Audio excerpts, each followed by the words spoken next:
Gators versus the Razorbacks on CBS. Pure adrenaline, yeah. Country music's Entertainer of the Year sets the adrenaline level, and now the Home Depot SEC on CBS. We're about to raise that adrenaline level. From Gainesville come the 11th ranked Florida Gators to take on the hometown Razorbacks of Arkansas as SEC East meets West.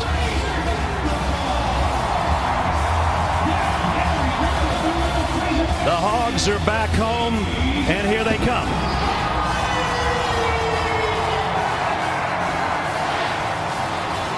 They've won 8 straight following an SEC loss. They're a great November team under Brett Bielema.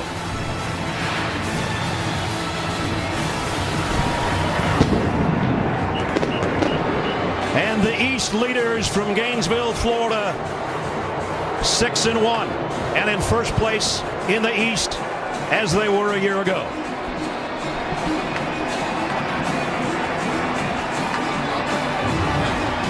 As we take a look at the Dr. Pepper SEC Conference standings, Florida in the exact spot they were last year. 1 loss and ranked 11th in the country. They own the tiebreaker over Kentucky. The Wildcats host the Bulldogs later tonight. In the West, things have changed a little bit. If you missed it, Texas A&M lost to Mississippi State.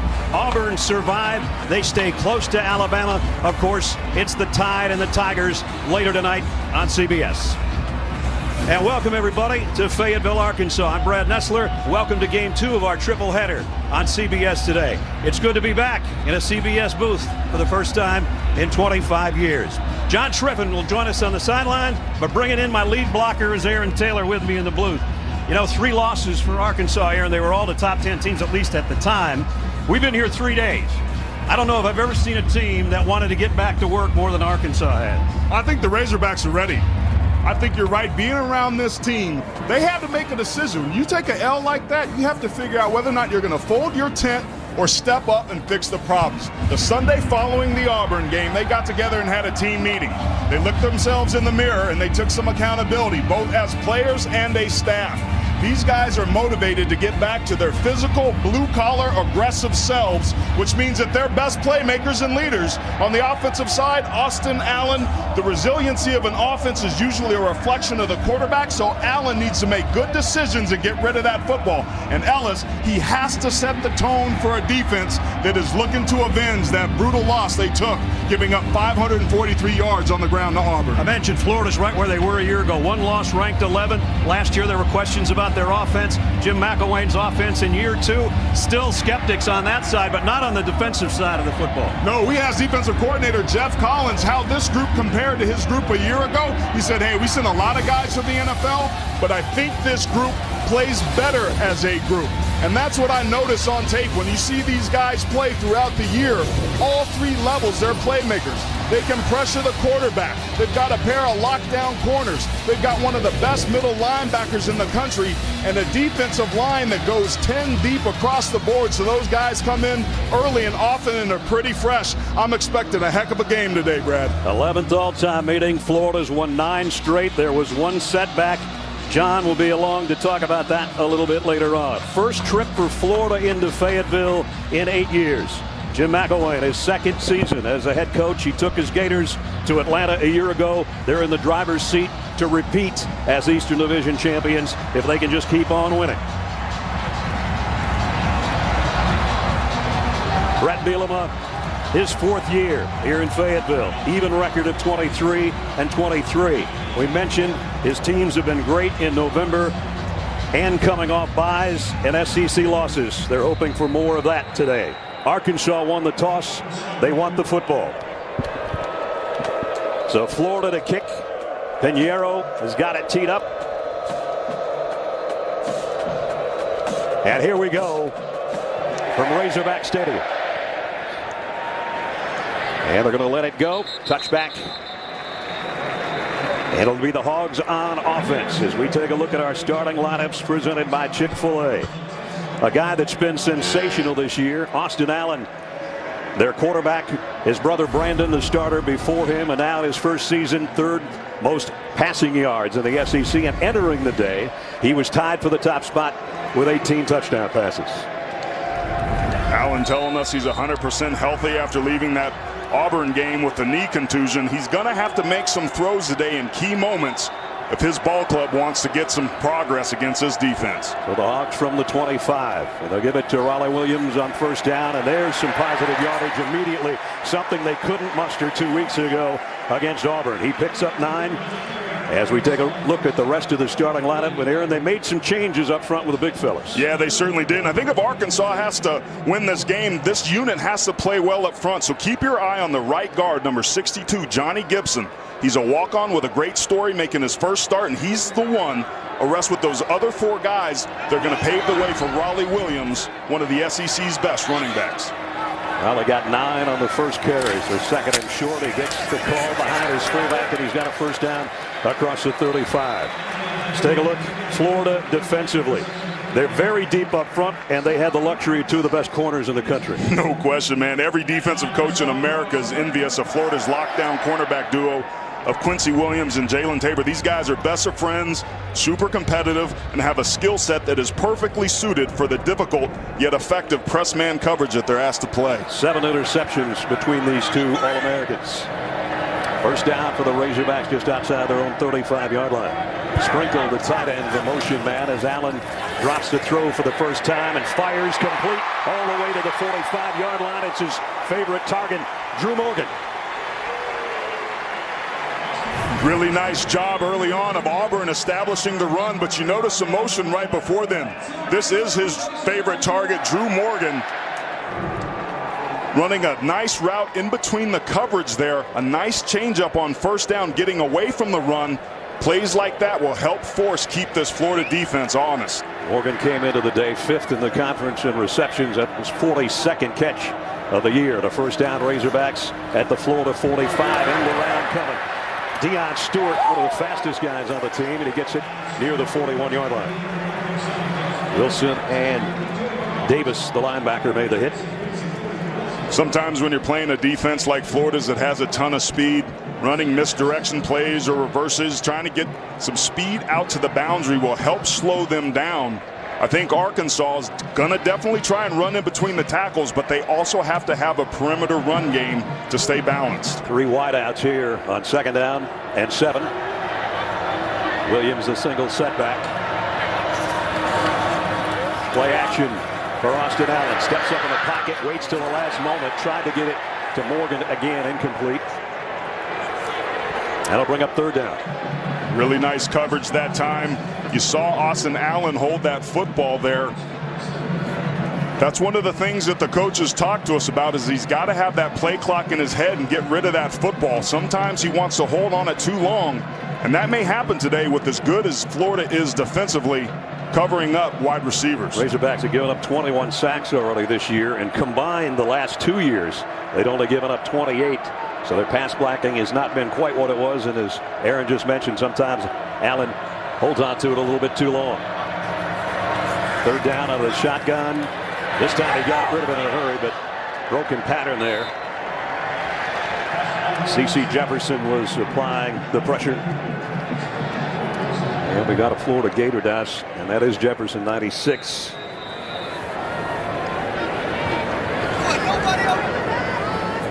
One of the 10 guys that they rotate on that defensive line for Florida as we take another look. And he had the pressure and then got rolled up on by Dan Skipper, who was trying to block him.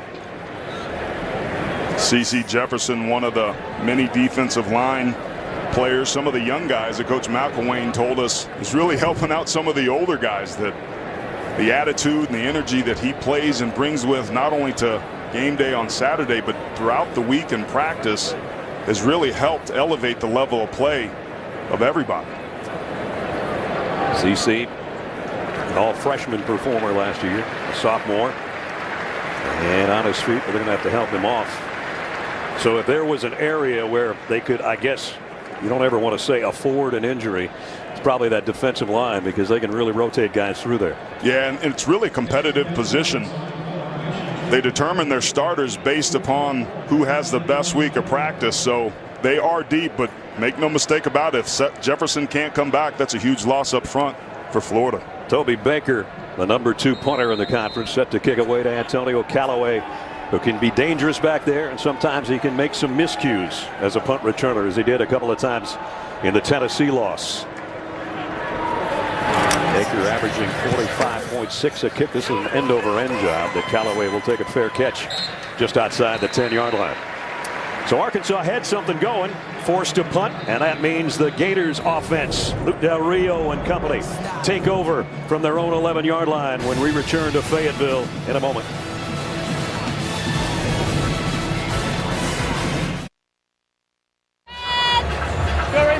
No score early here in Fayetteville as we take a look at the Florida starting lineups presented by Chick-fil-A. All starts with number 14, Luke Del Rio. Their quarterback has had a knee issue a couple of games this year. Started really strong. First 2 games, 6 touchdowns. Now in the last 3, 5 interceptions and only 2 scoring tosses. And the rest of the Florida offensive lineup, they like to run the ball to set up the play action for him, Aaron. Yeah, I think sophomore Jordan Scarlett's emerged as kind of the go-to guy in that run game that's been pedestrian but improving. I think to win this game today, Florida has to run the football, and Scarlett gives them their best chance to do that. He had a career-high 26 carries in the win over Georgia last week. He flushes out of the backfield. So it's Del Rio all by his lonesome on first down and threw a strike, but it's in and out of the hands and intercepted. Santos Ramirez, touchdown.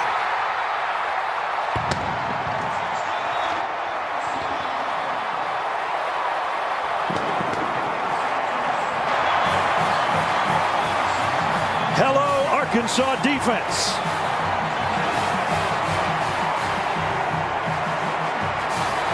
Santos Ramirez was the player that forced the fumble against Chad Kelly against Ole Miss to seal that game. He's got a knack for the football. He's a playmaker and a ball hawk. And this is just the old tip drill. Nice tight coverage that time by Arkansas defensively. Ramirez was there to take advantage of it, and credit Josh Liddell for breaking that pass up and getting the first points on the board for Arkansas. Adam McFain adds the point after a 24-yard interception return, and the Hogs defense strikes first.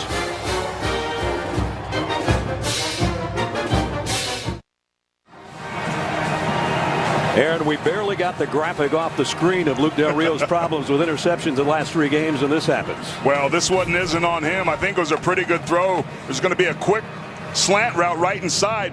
Here you go right here. He's just going to run in here. You're going to have 35. Dwayne Eugene come over. Josh Liddell's going to play him tight. And then playing center field is going to be Santos Ramirez, who's going to clean up for this. That was just good, tight coverage. Liddell knocks that ball free. I think he got scared a little bit because of Dwayne Eugene. And Santos Ramirez gets an early score for the Arkansas defense, who we thought struggled a little bit. It was Florida's defensive backs that we were raving about, but Arkansas getting it done here early.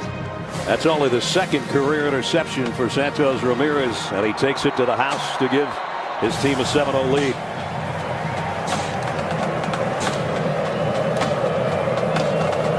Adam McFain will kick. Chris Thompson waits back at the goal line for the Gators. And he'll get a shot at this from the 5-yard line. Got a little seam and then got pasted as he crossed the 25-yard line by Nick Washington. So Luke Del Rio comes back out with one throw that probably should have been caught.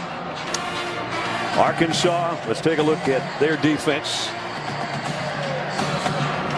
Well, it's certainly no secret that they had their lunch handed to them against Auburn, but early on we see that they've come ready to play.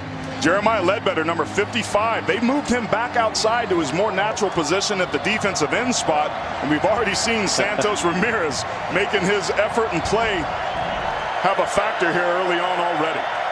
You picked out Santos Ramirez last night in the meeting. I said, why? You said, I think he's going to have a big impact on the game. So far, so good. Here's an end around. Antonio Callaway, who does so many things so well, and he's got it out to the 35-yard line. Get the CBS Sports app for inside access to Florida, Arkansas, or your favorite team from signing day to game day. You'll get instant coverage of every moment from every angle. Download the CBS Sports app today.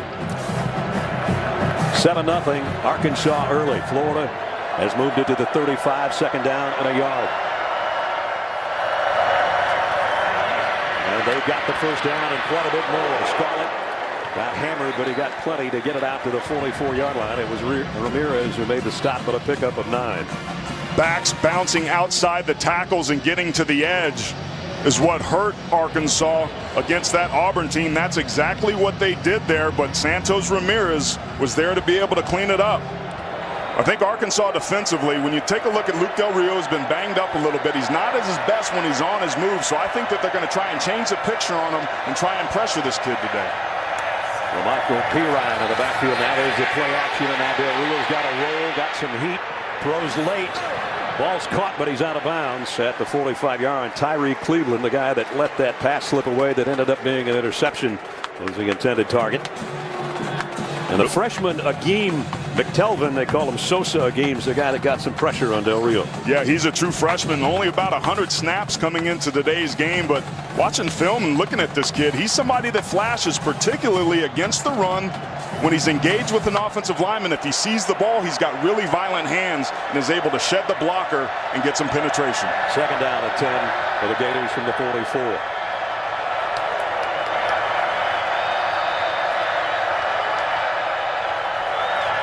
Now keep it on the ground. It is Pirine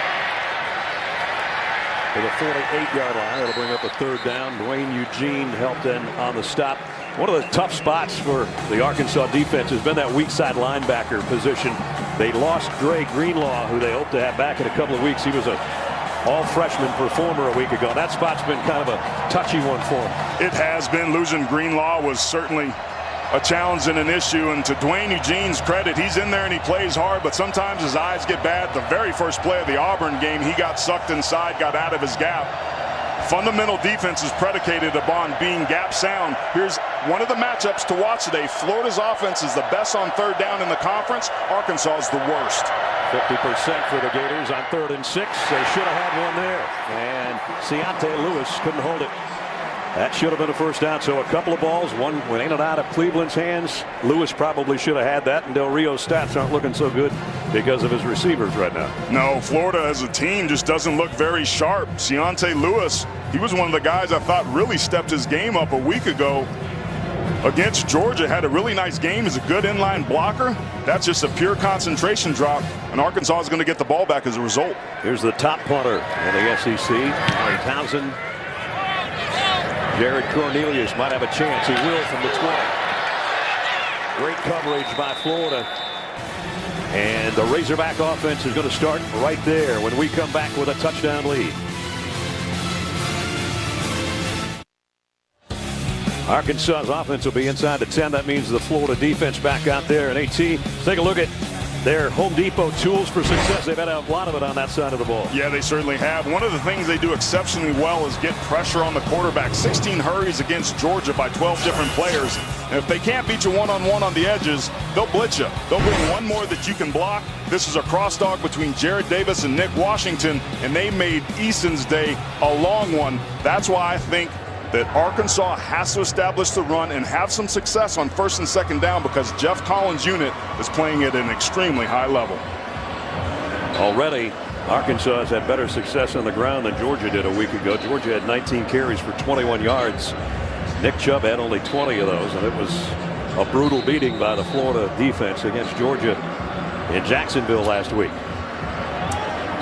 So the offense for the Hogs working from their own 9-yard line. Devwan Whaley, the tailback right now for the Razorbacks, the freshman. He's going to get the handle. And Whaley's going to lose. Well, he fought for a yard. He was going to lose a yard. He got one. Brian Cox was holding on for dear life. John Triffin's our man on the field. Triff, what do you got? Well, after getting beat up last week by Auburn, the theme heading into this Florida game, man up week. And one of the guys who really stepped up, sophomore walk-on Johnny Gibson. He actually went into Coach Bielema's office and, Coach, give me a chance to play. Well, needing to beef up on that offensive line, Coach actually gave him some reps in practice. And today he is getting his first start. Guys, at 344 pounds, he is now the biggest guy weight-wise on that offensive line. See how he does today in that first start. Well, right now their running game is working, this time to the outside, and a first down by Whaley. Marcel Harris had to run him out of bounds, but he got 16. Florida's trying to load the box, but they got some good blocks out here on the outside edge to build a wall here, creating a nice wall for Whaley to be able to run behind. It's a pin and pull scheme. They tried to run the linebackers underneath. You can't do that. Just a nice job of play calling, and Arkansas told us we think we can run the football to the edges against Florida, and that's exactly what they did on that last one. Boy, and John's guy, Johnny Gibson, got a nice seal block on Brian Cox on that play, so that was timely. Here's Austin Allen rolling left. He can throw well going to the left, but he's got a lot of pressure right now. And not what he needed was a hit on the knee. He did pick up about 1.5 yards. Jalen Tabor knocked him off his pins over there. Browns and the Ravens on Thursday Night Football on NFL Network here. SEC on CBS. Arkansas by a touchdown as we approach the midway point of the first quarter.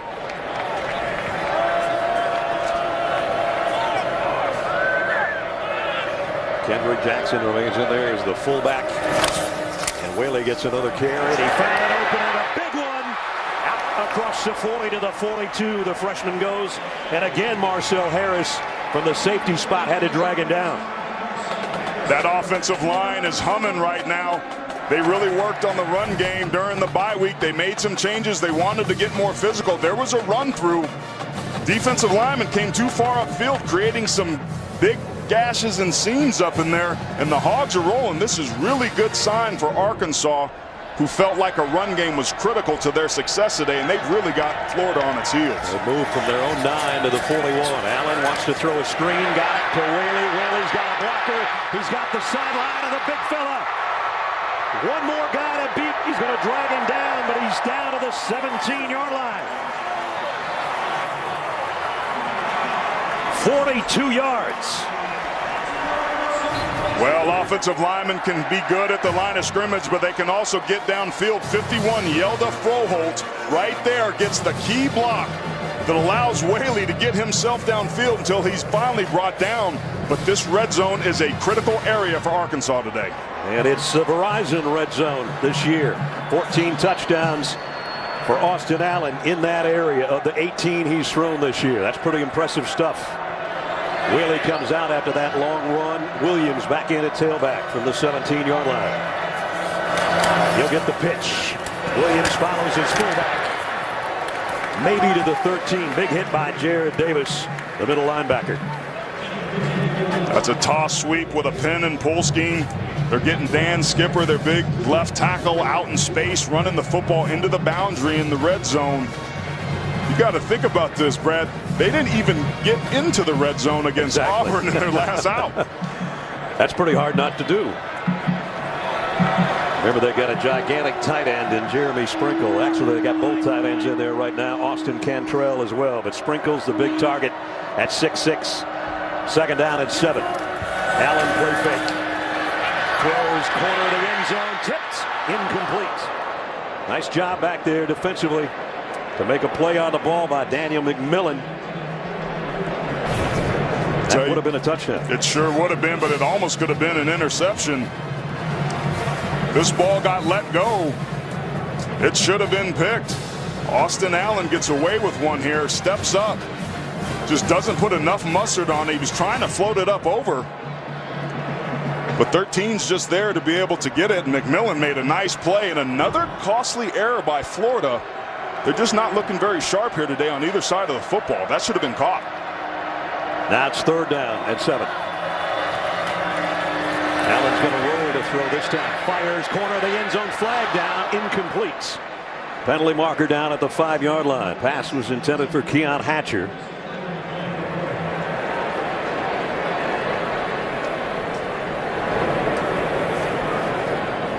First penalty marker of the day with 6:04 to go in the quarter. Our referee's Dave Smith. Pass interference on the defense, number 31. The ball will be placed at the spot of the foul. Automatic first down. First down, the penalty on Tease Tabor. And so it's first and goal for the Razorbacks. Well, as good as Florida is as a football team on the defensive side of the ball, they're dead last in penalties in the SEC. Just getting there a little bit early. He's a lockdown quarterback. Him and Quincy Wilson make a nice pair, but it's clear Arkansas intends to throw the football right into the teeth of the strongest part of this Florida defense.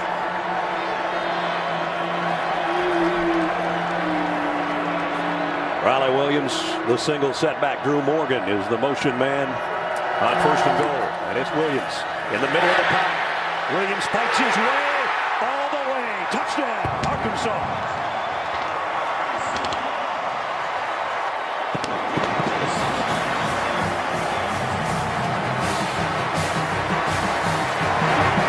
Riley Williams' 6th rushing touchdown of the year.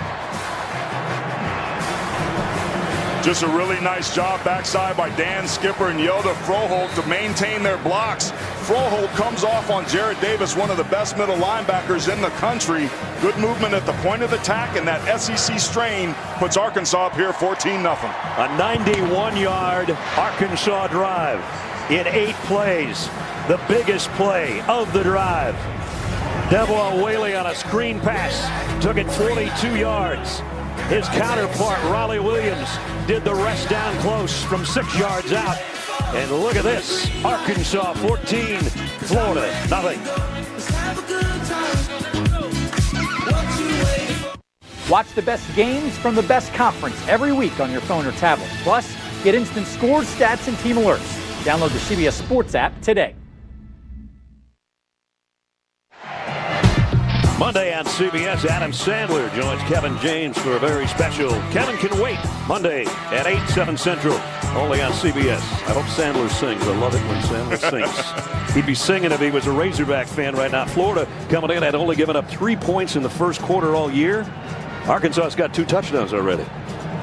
Yeah, Coach McElwain telling us, you know what, I'll tell you what, I'll be interested to see how we play. He said he liked the makeup of his team, the balance on the defensive side of the ball. Remember, this is a Florida team. To your point, we opened the show. They were 6-1 a year ago. They lost their last 3 games, only scoring 24 points down the stretch. You have to wonder, if you're a Florida fan, if you're starting to see some of those seams start to open here again early in this ball game. So that 91-yard drive between Riley Williams and Devon Whaley, they had all of the yardage except that 8-yard penalty. So the 2 running backs did the damage. Kick bobbled, and they'll take a knee. Chris Thompson, Florida bring it out to the 25. Now Luke Del Rio's been well traveled. Walked down at Alabama. Didn't play, then transferred to Oregon State. Played in 3 games there, then came to Gainesville, basically his home state, when his dad was Jacksonville Jaguar coach. And named the starting quarterback before this season after sitting out last year. And today's had some early trouble. I don't think the interception was his fault. I don't think the fact that they didn't convert on 3rd down on the last drive was his fault. A couple of drop passes. Certainly wasn't his fault, but it is going to be his responsibility to help get his team back into this ball game. They don't have the stat for that it wasn't your fault. They need one of those. 1st down for the 25, trailing by 2 touchdowns. Crowd getting into it a little bit now too. Fakes it to Scarlett on the bootleg. Del Rio throws on the run, diving for it and making the catch. Ahmad Fulwood. So a nice gain on that play out to the 41-yard line. Nice throw by Del Rio on play action on 1st down. Really good coverage across the board. This was about his only option. But Fulwood just getting his arms underneath that football. It was a little underthrown. It was a nice catch. Very nice. 1st down at the 41. High snap bobbled. He got it to Scarlett. That could have been a disaster. Almost a fumble. And a loss of about a yard on the play. It'll be 2nd down and 11 as we head to Adam Zucker in our New York studio for an Advocare update. All right, Brad, thank you. Tennessee trying to break its 3-game losing streak here against Tennessee Tech. Josh Dobbs floating one to Josh Malone. The Vols' first game without Jalen Hurd on the team. They score first. But from all of us here in New York, welcome back to the CBS Sports team, Mr. Nessler. Seems like it was only yesterday I was wearing this blazer. That was a different blazer. It was about 4 inches smaller, I think. Defense is fired up for Arkansas right now. Agim made first contact in there, the freshman, number 3. And it brings up a 3rd down again. Well, I tell you what, it's been a long time that jacket fit then, and it still looks like it fits pretty good now, partner. Now the crowd's going to get into it at Razorback Stadium right here.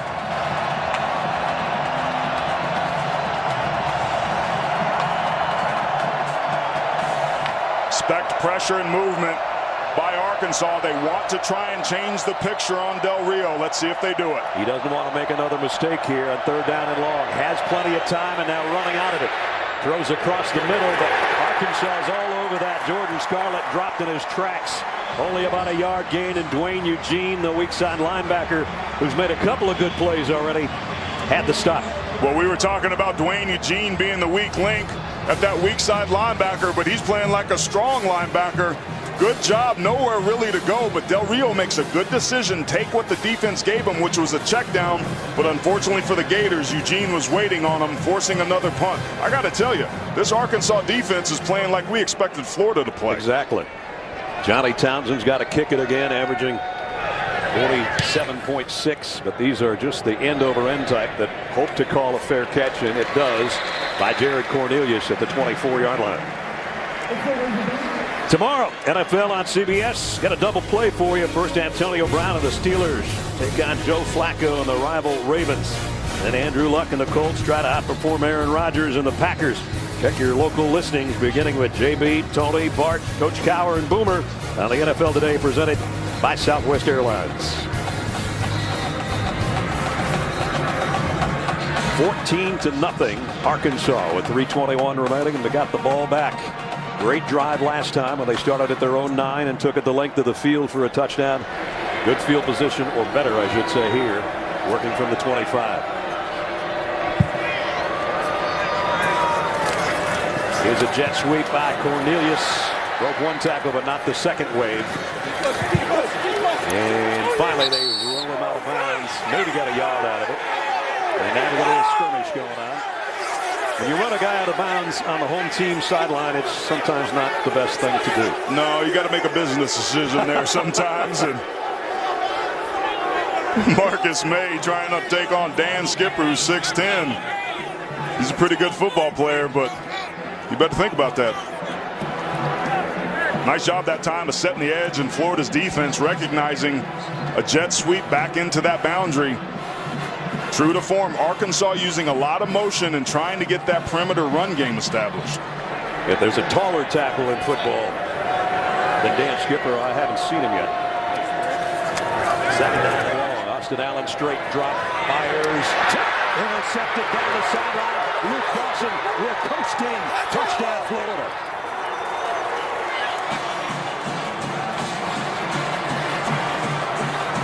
Just too easy that time for Dawson.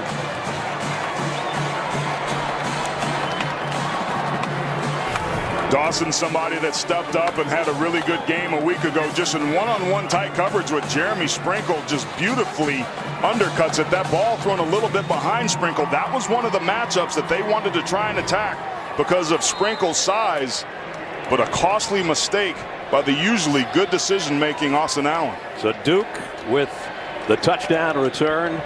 There you see what the Florida Gators have done this season, and in 8 of the last 9 years. So we've had 2 pick sixes in the first 12.5 minutes of the football game.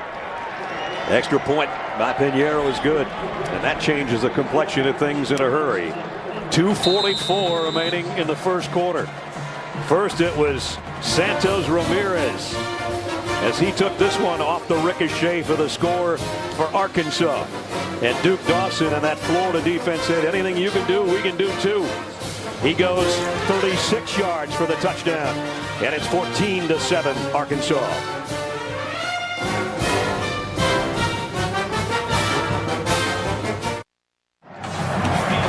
Florida with a defensive touchdown has cut the lead to 7.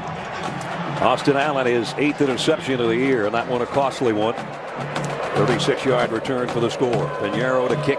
Deion Stewart and Keon Hatcher wait on the other end. This one's returnable for Stewart from the goal line. A little guy with a lot of speed. Stewart flags down. It's going to come back anyway as he gets it out to the 23-yard line. We'll have an illegal block. And that will negate decent starting field position for the Razorbacks.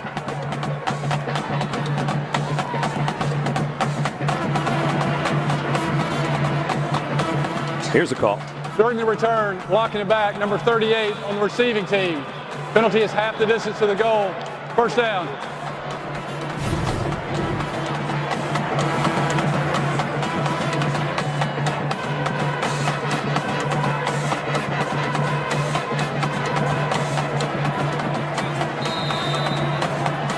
Reed Miller, I think, is the guilty party on the penalty. Matt LeBlanc stars in the new comedy Man with a Plan. Don't miss a new episode Monday after Kevin Can Wait right here on CBS. Well, the 8-yard line, not good starting field position for Arkansas. They would have had, despite the penalty. They get 3 there. Alex Anzalone, the linebacker, makes the stop. This is where Austin Allen or any quarterback, Aaron's just got to put that out of your mind. They say he's a very cool cat. He just says, Coach, just chill. I got this. We'll see how chill he is. Yeah, we're going to learn a lot about Austin Allen's competitive toughness. How a quarterback responds after some adversity tells us a lot about him. We're going to get a chance to see that right here from Austin Allen. 2nd down and 7 at the 2-minute mark of the first quarter. Trips to the left. They go that way to the wide receiver screen. Hatcher gets it out across the 15, close to the first down. Maybe not close enough to measure.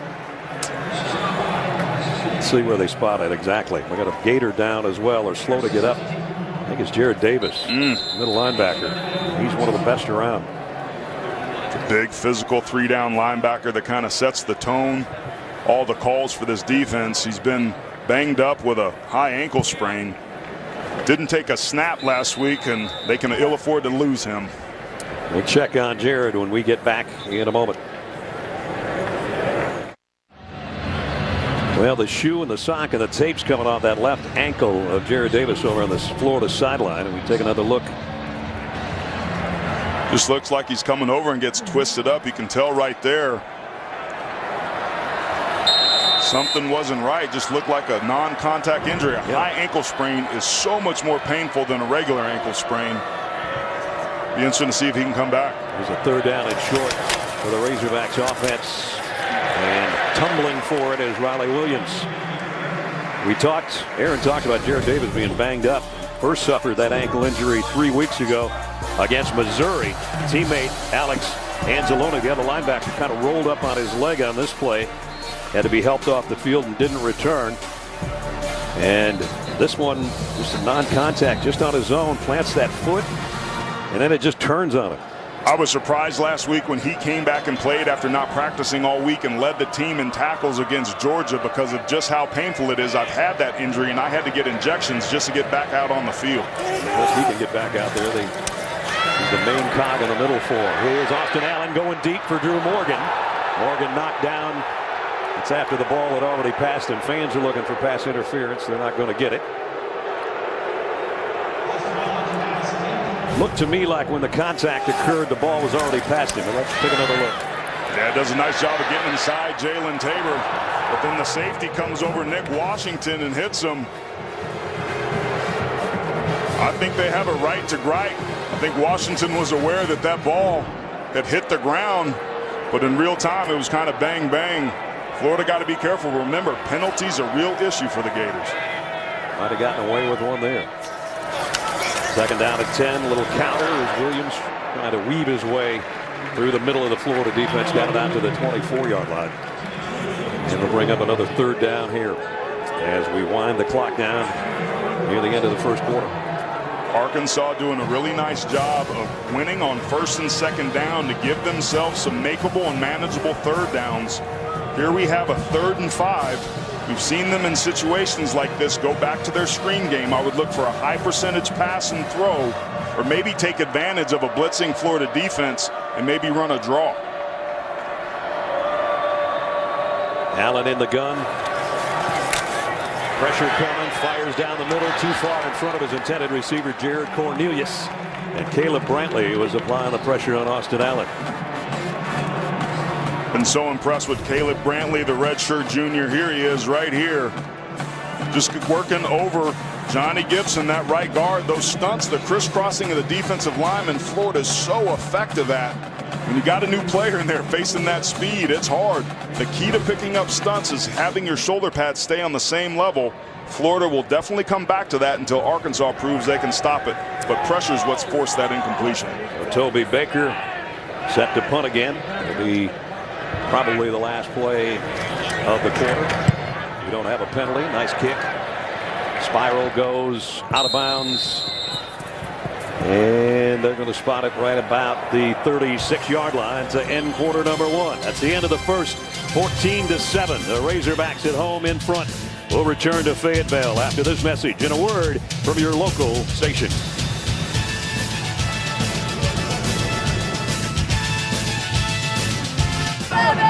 Just about set to start the second quarter from Fayetteville. Hometown Razorbacks lead the Florida Gators 14-7. Brad Nessler, Aaron Taylor, John Shriven with you from Reynolds Razorback Stadium. Florida with the ball. They had it about half the amount of time that Arkansas did in the first quarter. Del Rio, the throw. Deep down the sideline, he overshoots everybody. That was intended for Antonio Callaway. Jared Davis get another look at the injury to his ankle again as he just pulled up lane on his own. They actually cut his sock off, but they put his shoe back on, so it looks like he wants to come back out there. Whether he will or not, I don't know. Yeah, I tell you what, NFL scouts are drooling over this kid because of his physicality, his vision, his anticipation, and the way he takes the game to the offensive line. He's a downhill player and been a heck of a weapon here for Florida. Second down. Del Rio pump fakes and then throws an out that's too far out in front of his intended receiver, Freddie Swain. Let's bring in John on the sideline. Well, I noticed when they taped up Davis's ankle for a second time after they had taken his shoe off, they put so much tape on that left ankle, he actually had a tough time getting that shoe back on. But they taped his ankle, and they put more tape over the shoe. He did a little test on the sideline, and he went over to the trainers and said, I'm good to go. So he looks like he's coming back in, guys. Tough dude. Thanks, John. Meanwhile, third down for Florida's offense. Mark Thompson in the lineup for the first time today, and the first time since the suspension that kept him out of the Georgia game a week ago. Del Rio rolls left and throws short. Got it complete to Goolsby as tight end. Battles his way maybe to the 40. But that's all he can get. And it's fourth down, and they'll have to give it up. Credit Arkansas's defense on the back end of doing a nice job. Del Rio had no options to throw. Once again, forced to throw a check down. This is the second third down in a row that Arkansas did not bring the blitz. They only rushed 4. That means they dropped 7 in coverage, and that zone coverage doing a nice job of limiting the options of the Gators. Remember, you take away that pick 6 by Duke Dawson, and Florida has done absolutely nothing so far. It's been a great performance by Arkansas defense. Booming kick this time from Townsend. Boy, he got all of that baby to the 15-yard line. Fair catch by Jared Cornelius. Jim McElwain's team down a touchdown, and the Razorbacks back on offense when we come back. Although there are 7 teams in the East and 7 in the West, the games this season have been anything but evenly matched. Now we stand on week 10, and the West is dominated. 8 wins and a 1 loss versus their Eastern Division counterparts. So who, you ask, has that lone victory? Well, Kentucky, of course. The Wildcats beat Mississippi State by 2 as time expired. And the West is doing it here, too, 14-7. Meanwhile, Kentucky, you kid around about, you talk about Florida's quality wins. Their biggest ones over Kentucky. It's been a while since we've said that in football. Maybe in basketball, I don't know. But with that, Kentucky plays Georgia at home tonight. It'll be a favorite, I guess, at home for the first time against the Bulldogs in a while. But they're breathing down the necks of the Gators, and this isn't helping Florida fans right now. What's going on here in Fayetteville? Certainly not, but they're happy that Jared Davis, number 40, the middle linebacker, is back on the field. Whaley, the tailback here for Arkansas from the 15-yard line. He'll get the carry off the left side. Only got a yard, maybe 2. Coming up Thursday on CBS, Joel McHale stars in the comedy that critics are calling funny and smart, and the fall's best new show, Great Indoors. New episodes Thursday, right after The Big Bang Theory, only on CBS. What a day for football. We got here way early. It was some great tailgating going on outside in a packed house of 72,000. Florida showing blitz, and they come with it. Allen Steps up in the pocket, through the pressure, throws incomplete, intended for Sprinkle. Marcus May, the safety, was covering. He certainly was, and when you watch Florida defensively, it's just blanket coverage. They really wanted to try and isolate Sprinkle and get him some matchups. But again, the accuracy of some of the throws we're seeing early on by Austin Allen just aren't there. Now, he had the banged up knee that happened a couple weeks ago, but that was a contusion. He told us he felt good. When his eyes and feet are aligned, he's a deadly accurate quarterback. But he's been off target a couple times, and you have to wonder, the last time he threw to Sprinkle, it was a pick six. Maybe he's thinking about that. Right now, the Razorbacks are stuck in neutral a little bit. 3rd down and 9. Allen rose to throw. Getting heat, got hit again as he throws into his own sideline, and it's Jared Davis who comes off the bench off a bad ankle and makes the hit on the quarterback. Not too many middle linebackers in college football are 3-down backers that are as big as him and as physical as him. Now remember, he just left the game with a high ankle sprain. They took his shoe off, they taped it up. We heard Striff talk about it, and he just forces an errant throw in the punt because he's running to the sideline. How fast was he closing on a bad wheel right there? Man, I hated playing against guys like that because you underestimate their speed, they make you pay for it. Toby Baker would like to keep it out of the hands of Antonio Callaway, who stands back near his own 40-yard line. He did, but it goes out of bounds at about the 42-yard line. Well, we talked about this being man-up week for Arkansas, but Florida's defense, the second in the country, not willing to go down without a fight.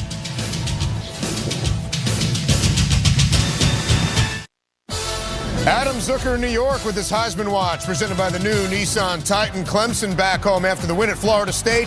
Deshaun Watson, perfection to Deion Kane for the longest play of the year for Clemson, 65 yards. They did miss the extra point, 16-0. They're up on Syracuse.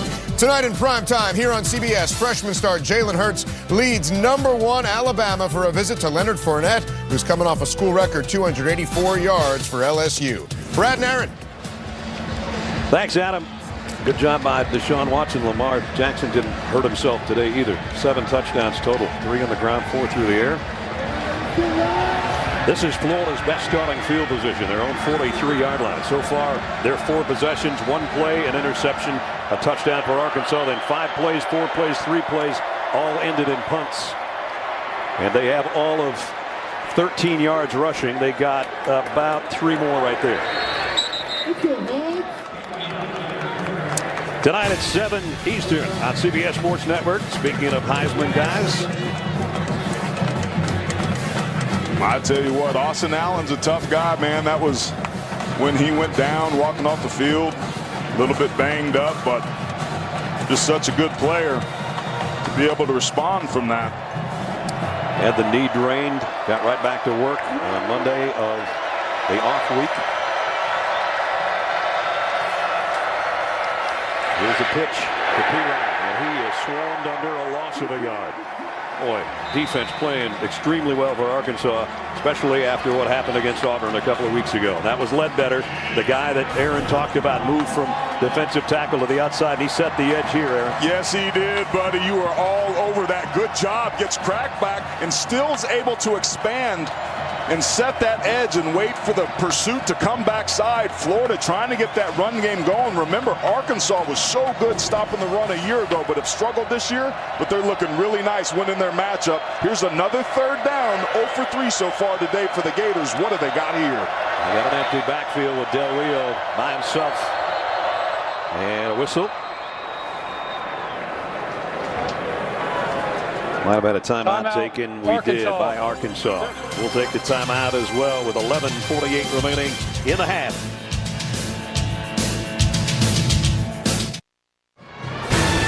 I started to tell you a little bit earlier, tonight at 7 Eastern on CBS Sports Network. Nation's leading rusher, Donnell Pumphrey, continues his climb towards the all-time rushing record. San Diego State hosting Hawaii, the 24-hour home of CBS Sports. You've seen this guy a lot in person. I certainly have, and he has a chance by the time this year is over to be the all-time career rushing leader in the history of college football. He's an undersized back, 5'9", about 180 pounds smoking wet. But I tell you what, he runs behind his pads. He's a great one-cut runner, good vision, acceleration, and burst. He's a heck of a football player. Aztecs in the Rainbow, 7 o'clock tonight, CBS Sports Network. Here, another 3rd down situation for Luke Del Rio and the Florida offense. and they have not been able to convert one so far today. He's pointing to his 3 wide receivers out to the left side. Now he's going across the middle and on the run, and a first down, and then some inside the 40s. Brandon Powell. So finally the Gators pick up a 3rd down. They get a big gainer down to the 38-yard line, pick up a 21. Cam Dillard, the center, is the injured Florida Gator right now. That would be a big loss for the Gators. He's had a really solid year. In particular, he handles all the play calls up front in this offense. He directs protection, set the mics. It's a key integral part up front. They're redoing his knee brace, or taking it off, I should say, on the left knee. There you see number 54, and he got rolled up on by friendly fire David Sharp, the left tackle. We'll check on him when we come back. Adam Zucker in New York coming up on the Geico Halftime Report. Rick, BJ, and I get you caught up on all of today's action, including number 4 Texas A&M going down in Starkville. Nick Fitzgerald making his opening statement stick. Mississippi State takes it 35-28. Back to Brad and Aaron.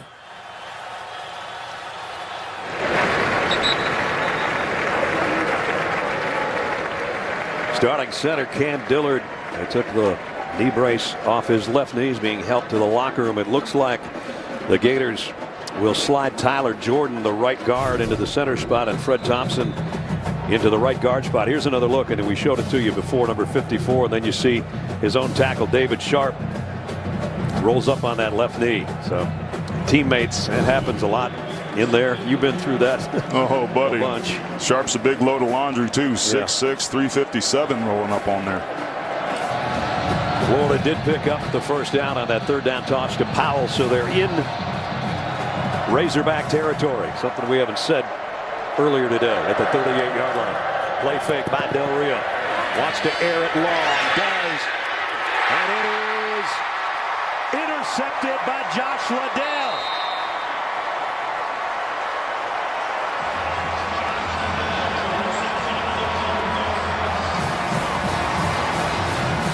Second interception suffered by Del Rio today. He was trying to tuck it in there to Antonio Callaway. Del Rio just steps into it, but the ball dies on him, and Liddell's just playing center field. No arm strength on that ball. Look how it's wobbling. And that's about as easy as it gets. We talked about Del Rio not getting credited for that earlier interception. Well, that was 100% on him. His momentum carried him into the end zone. By rule, the ball will be placed. They're saying that his momentum carried him into the end zone. I think it's a good call, so they're going to spot it where the interception occurred at the 3-yard line. Brett Bielema doesn't like that. And we'll get another look right here. He certainly doesn't. There's Liddell, catches it right between the 3 and the 4-yard line. Antonio Callaway knocks him into the end zone with that momentum. But man, it was almost like Liddell was fielding a punt there. That ball just floated and died on him. I thought he was going to call fair catch for a second. Could have. So anyway, starting field position, not what they hoped for, but they'll take the turnover. Their 2nd interception of the day, about a yard gain for Riley Williams. Liddell, that was his 2nd interception, by the way, of the year. So we had Spurs Santos Ramirez with an interception return for a touchdown. Then Duke Dawson did it for Florida. Now Liddell at the 3-yard line with a pickoff. And we've got another man down. And that's Helda Froholtz, starting left guard. We'll check out Helda with 11:05 remaining in the half when we come back.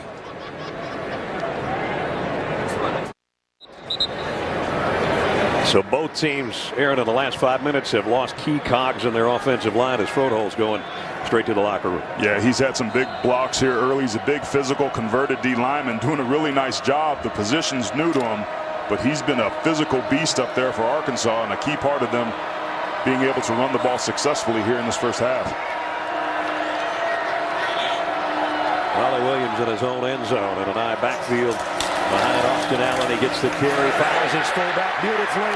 Got a first down run all the way out to the 18-yard line, and now they've got some room to breathe. By the way, going back to that interception by Josh Liddell, Steve Shaw, the SEC offices in Birmingham, was on the phone with us during the break. and telling us that the momentum carrying Liddell into the end zone was a perfect call that the officials made here in Fayetteville. Meanwhile, heck of a run by Williams. Sorry about that, partner. It certainly was. Johnny Gibson's been moved over to that left guard spot. It's a G scheme, meaning he's pulling away from the ball, being a lead blocker along with the fullback. And once again, a perimeter run into the boundary works for Arkansas.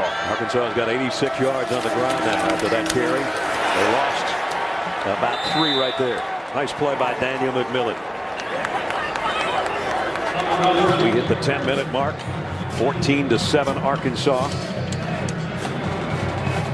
Riley Williams with a 6-yard touchdown run, and Santos Ramirez with an interception return for the score. That's been the scoring for Arkansas. Jim McElwain's Gators' only score came also on a pick 6 by Duke Dawson of 36 yards. Yeah, in our meetings with him this week, he said, hey, we got to go on the road and execute and do what we do. We can't flinch. We must be able to overcome some momentum in a tough road environment, but I think they're going to have to rely on their defense today to get that done for them. Second down and long. Austin Allen rolling to try to find an open man. Does, and Drew Morgan. Morgan up across the 30, still on the run out to the 36-yard line. There's his favorite target. The guy is shifty.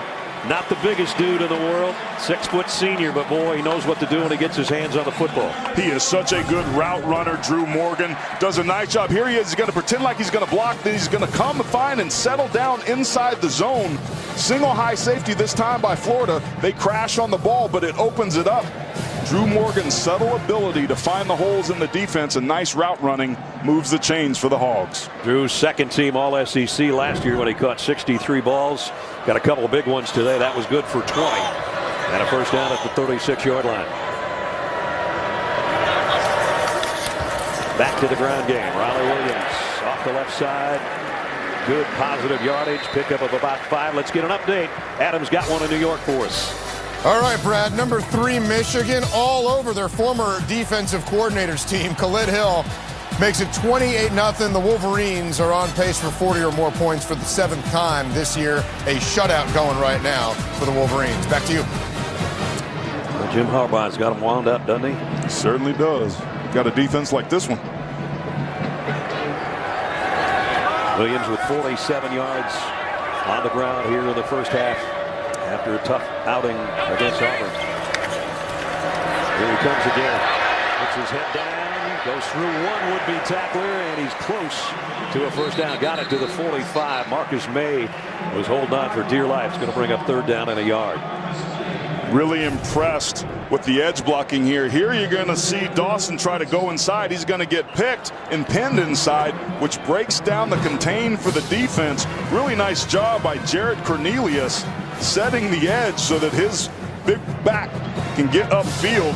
And I'm telling you, Arkansas talked about trying to get to the edge of this defense. This is the 2nd best defense statistically in the country, and they're getting run on right now. Let's see if Whaley gets the call here on 3rd and a yard. He will, and he won't get the first down.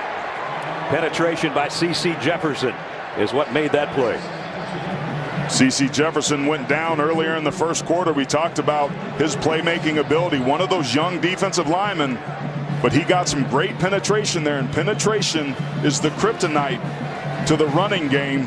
And 96 made a heck of a play, forcing the punt. Really nice stop by the Gators. Toby Baker, 2nd best punter in the conference out of Memphis University High School. And Arcelor Shy's son is on that team. They're in the playoffs back at Memphis University High School. Nice kick. Way back to the 7-yard line, Antonio Callaway. But he's got some room. Got to the edge. Callaway down the sideline. And tiptoed, stepped out of bounds. He ran out of real estate. But a nice return. Let's see where they're going to spot him out. I think they're going to bring it back to about the 31-yard line, but still 24-yard return.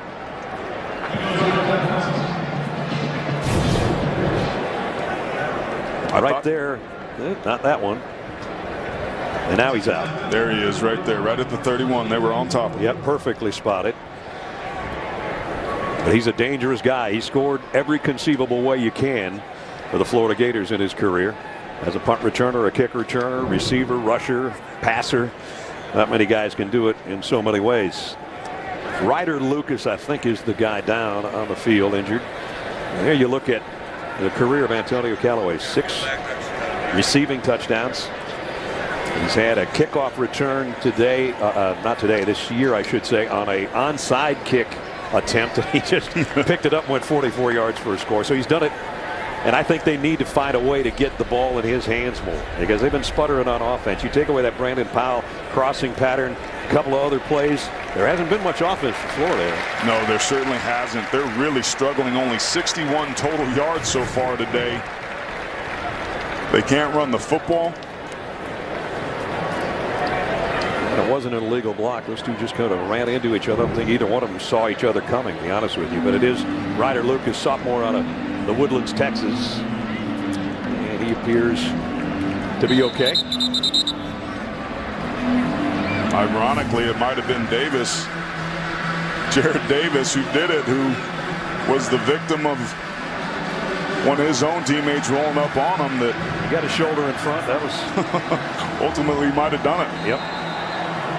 How about your starting linebacker playing on special teams too with a high ankle sprain? Absolutely. They're getting all they can out of him, I'll tell you that much. He's earned a scholarship today. No doubt.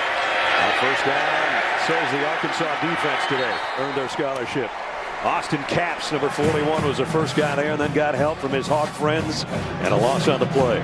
This is the 110th defense in the country coming into today. Doesn't look like it, does it? No, it doesn't.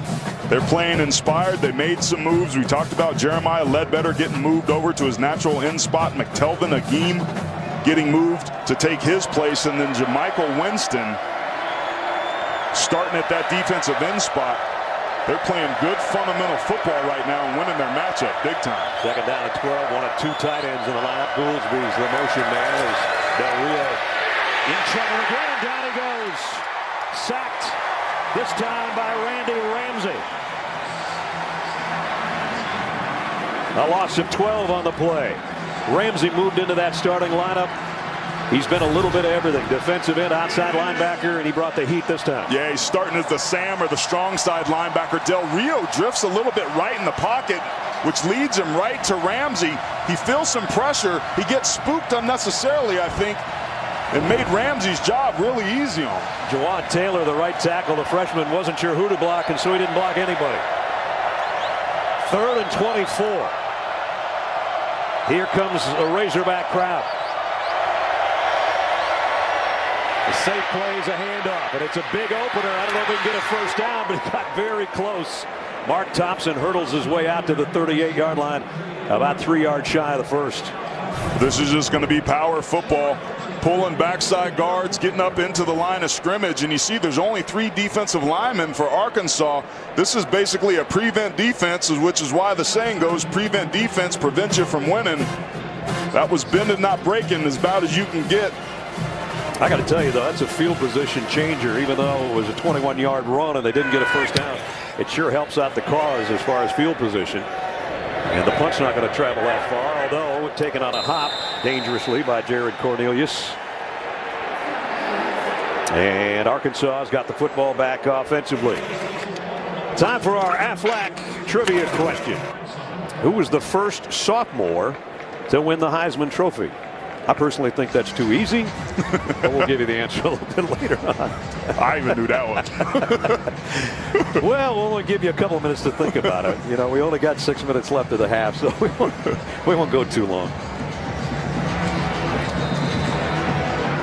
4 minutes and 15 seconds actually left in that half. I got ahead of myself or behind myself. Arkansas with a touchdown lead, but they have been stalled now in offense their last few series. They've had 6 drives, and they've only had a total of 3 first downs. Remember, they scored once on a pick 6. Here's a big opener, though, by Devwab Whaley. And he's out to the 25-yard line. Devwab, freshman out of Beaumont, Texas, originally committed to Georgia and then flipped over to Arkansas, and Brett Bielema was pretty happy about that. Look how Florida's crowding the line of scrimmage. They're getting too far upfield, and what that's doing is it's taking them out of their run lane. This is a very athletic defensive front, but they've got to play a little bit more physical along the line of scrimmage because they're creating these rush lanes themselves. Arkansas over 100 yards on the ground now, and they'll keep it on the ground. And Whaley Again, covers that football with both hands, gets out to the 29-yard line. Good-looking running back. 216-pounder, 5'11". He's powerful. He's fast. He keeps that ball high and tight. We noticed that in practice yesterday. And he is going to be a good one. He's already a good one, I should say. He might be ending up being a great one. Of course, Bielema at Wisconsin and at Arkansas, always having 1,000-yard rushers, sometimes two of them. And so far, Whaley has more yards than Florida does as a team. Bielema told us that he's the most complete running back he's ever recruited. That's saying something. Yes, it is. 2nd and 6. Sprinkle, a tight end, in motion into the slot. Austin Allen, plenty of time. Floats one. It is caught this time by Sprinkle. First down and his first catch. A 6'6" target, and that time he held on. Just going to be on the crossing route backside. Jeremy Sprinkle has yet to have a drop this year. Look at those soft hands as he just goes out and beats the one-on-one coverage by Alex Anzalone. They've been trying to target him earlier in the game, but they have been able to when he's been matched up on a safety. But against a linebacker, Sprinkle comes up huge. The last time they threw one in his direction, it wasn't close enough to his hands to be considered a drop. He just didn't get his head around fast enough, and then he makes what was really a great catch right there. First down at the 44. Arkansas's got 2 timeouts to work with. 2:20 to play in the quarter. And it's Whaley just outside the 45. Arkansas has a good field goal kicker. Should they try to tack 3 here before the break? Adam McFain has taken over the duties, and he had the only score for him actually a couple of weeks ago. That 54-yard field goal, his career long against Auburn. That means they have to get to the 37-yard line on the plus side of the 50, obviously. But we talked about it, Brad. The red zone is going to be critically important here. Arkansas needs to convert these drives into touchdowns. They've got some time and timeouts to do it, but they're taking almost too much time here.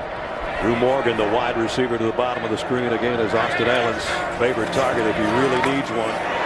This time he's going to have to throw short because the pressure is coming, but Riley Williams gets in the open field. Williams knocked out of bounds, but he's got a first down at the 32-yard line. Nice little flip by Austin Allen. We got a flag down back near the line of scrimmage.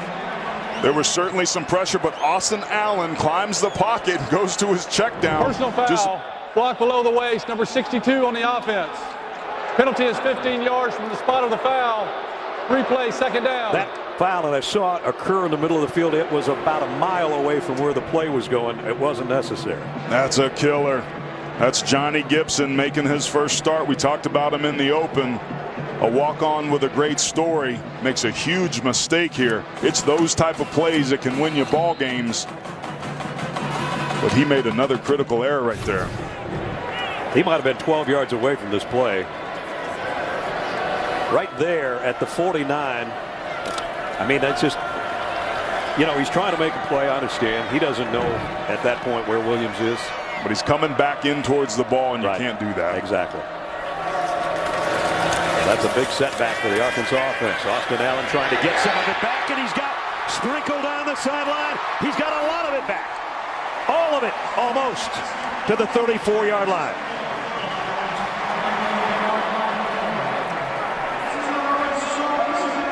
Well, this is what it is that they wanted to do, is be able to push the ball downfield. They just erased that costly penalty there. They go to their big guy, Jeremy Sprinkle, who's been on fire. As we take a look there at Adam McFain, who may have an opportunity to kick a field goal.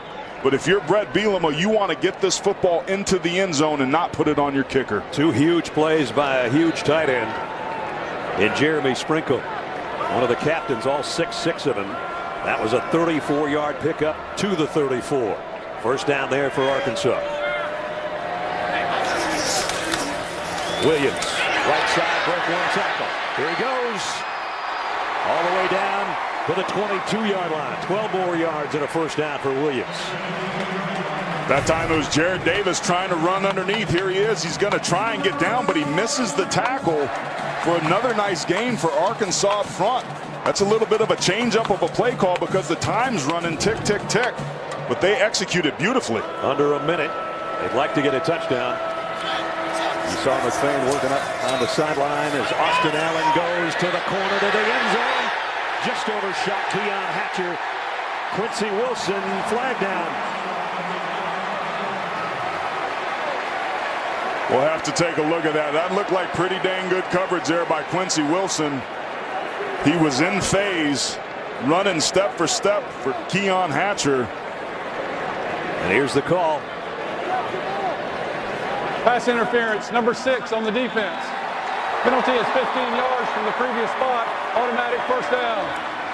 Big pass interference on Wilson. Here's another look. Yeah, he's got his right hand all over him and grabs him. Wasn't able to see that on the first look, but the officials doing a nice job there all over it. Sometimes they allow the hand checking and fighting, but clearly Wilson taking 4, 5, 6 steps with that right arm draped around the waist of Hatcher, giving a great opportunity here for Arkansas. Their entire playbook is open with 45 seconds and 2 timeouts left. They were doing the tango in the end zone, and it's a pass interference, and it's a 1st and goal at the 8. Austin Allen, pitch pass inside to Sprinkle, and Sprinkle's got it down around the 2. 38 seconds. Arkansas, both timeouts still remaining. Timeout. And now they take Arkansas. 38 seconds to go. Razorbacks knocking on the door and leading by a touchdown.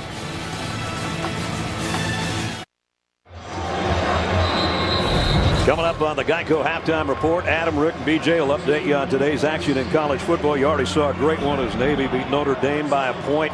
There's an upset in the SEC. They'll preview Alabama and LSU still to come in our triple-header tonight on CBS. That's all coming up on the Geico Halftime Report, which is about 41 seconds of clock time away.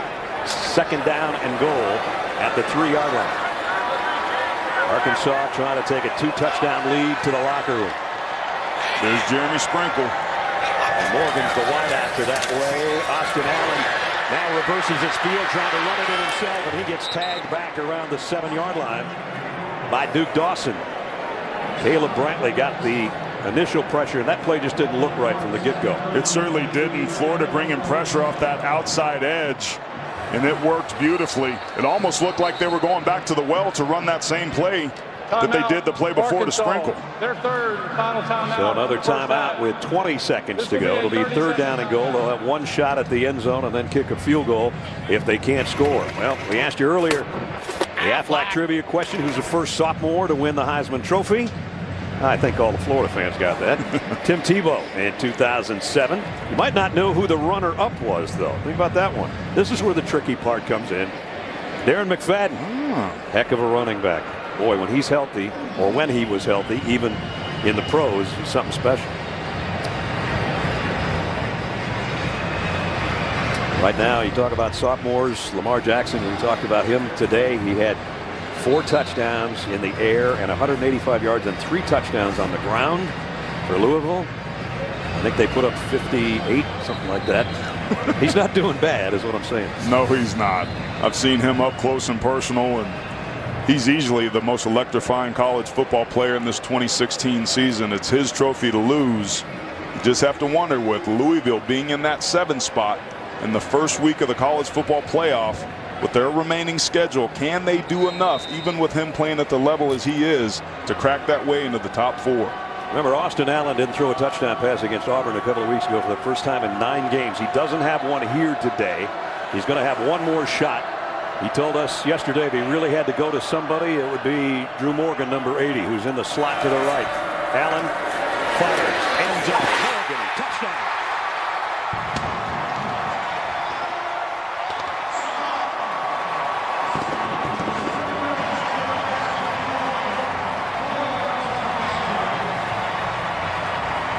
When you're going to have a favorite guy in a favorite spot, and he threw it to a beautiful spot. Touchdown, Arkansas. Well, we asked him yesterday if he had to throw a football to win a football game, what would the route be and who would the receiver be? He said Drew Morgan. It was a 16-yard dig, but he just smoked Marcus May, the safety, for a nice touchdown. That's exactly what Arkansas wanted to do, and the Hogs are ready to play. Well, we thought we were going to be in for a good one. Austin Allen putting the team on his back, getting it done.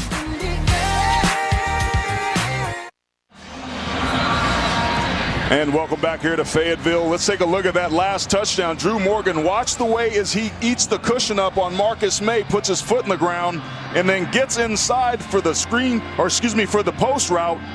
And credit Austin Allen, some good protection up front. He just floats that ball in a super small window Those touch passes are very difficult, but a good route running by Drew Morgan, and Austin Allen back off that injury feeling really good with his team up by 2 touchdowns here. An 87-yard drive and 10 plays, a tick under 4 minutes, and a 7-yard touchdown pass. And 16 seconds remain as Florida will bring it out to the 25. That was a huge score for Arkansas, because remember, Florida gets this ball back to start the second half.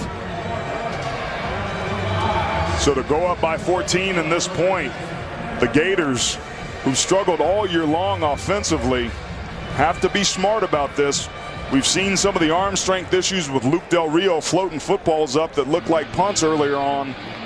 Be interesting to see if the Gators take a chance here, take a knee, and maybe go talk about it at halftime. I think if they had another half minute, maybe they try something, and if they had a gain, then try to play it. But with 16 seconds, I kind of think Mark Thompson's going to get the handoff, and they'll head to the locker room and wait and see.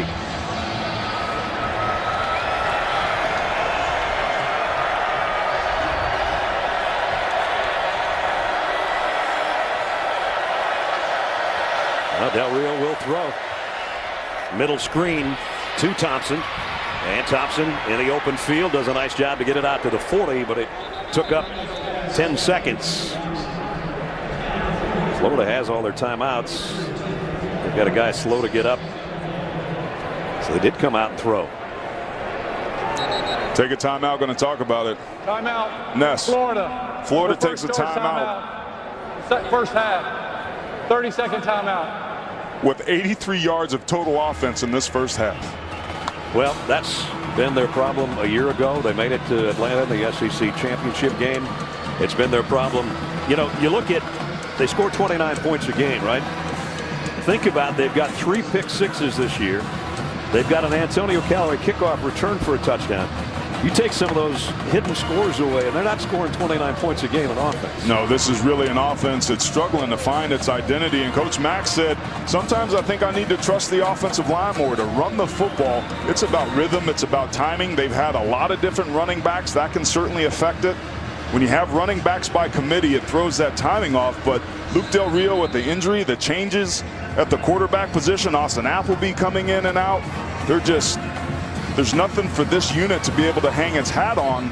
And I think to win on the road, particularly in this conference, you have to bring your running game and play defense. Well, their defense will give them a shot today, but their offense really needs to be able to find a way to move the football against a defense that's been very porous all season long.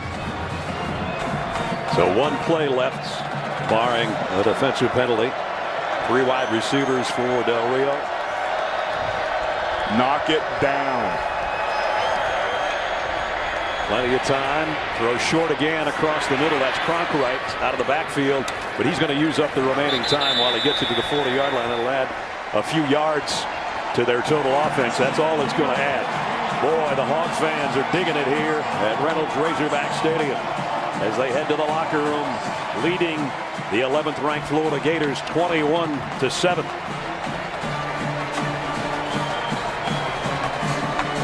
Now it's time for Inside Access, presented by AT&T, official sponsor of the SEC. Here's John. Well, Brad, thank you so much. Coach, you wanted to establish this run game coming in here. How have you been so effective on the ground against this tough Florida defense? Well, you know, in the last 2 weeks, we took a lot of pride in just getting better at what we didn't do well, and we haven't been able to run the football against good competition. One of the best defenses in the country, and our guys are just kind of getting after it. But we got to go in at halftime. We aren't playing a clean game on either side. Take advantage of the looks we're getting, and obviously convert more third downs. Now, Austin Allen threw that pick 6 early, but he came back with an impressive drive to score that touchdown. What did you tell him early on to calm him down? Just be him. We don't need him to be anybody else but number 8. He makes a really good number 8. Don't try to be somebody you're not. Don't force it in there. Step into your throws a little bit and obviously take advantage of the looks that we get. Coach, good luck in the second half. Thank you. So the Razorbacks at home.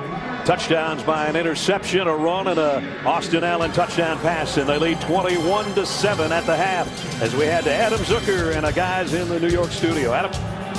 All right, thanks, Brad. The Hogs are eating. Coming up here on the Geico Halftime Report, Rick, BJ, and I will show you how Lamar Jackson further bolstered his Heisman chances and how 4th-ranked Texas A&M was stunned in Starkville. After this word from your local station. Go big or go. It's in and out of the hands. intercepted. Santos Ramirez, touchdown. Williams in the middle of the pile. Williams fights his way all the way. Touchdown. Allen fires. End zone. Morgan, touchdown. Just about set to start the third quarter. Arkansas leading the 11th ranked team in the country by 2 touchdowns. Jim McElwain's club's in some trouble. John was with him just a moment ago. Coach, you knew you would get Arkansas's best shot. You're down by 14. What did you tell your team at the half? Well, I believe in them. They got to believe in themselves, and we just got to come out. Starts with like winning first down, you know. That's what it is. And no, they're getting after us pretty good. Give them all the credit that in the world, and yet, you know what? We'll see what kind of team we are the second half. Your quarterback, Luke Del Rio, is getting pressured. He threw 2 picks. And then your center, Cameron Dillard, goes down. Is he coming back for the second half? And if he can't, how does that affect the game plan? No, he'll be. He messed his leg up, so that's why we got backups, and they'll go in and play their tails off. Good luck in the second half. All right.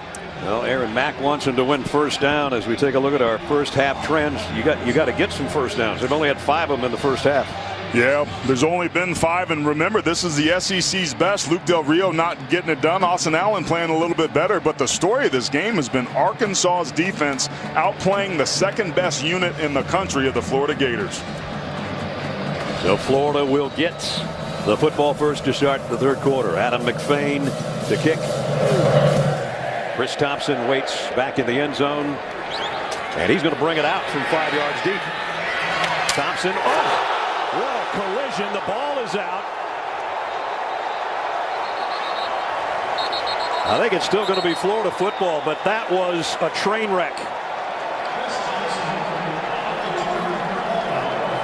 What a hit by Mitchell on the kick coverage. You want to be a kick returner? Okay, go ahead. Listen to this.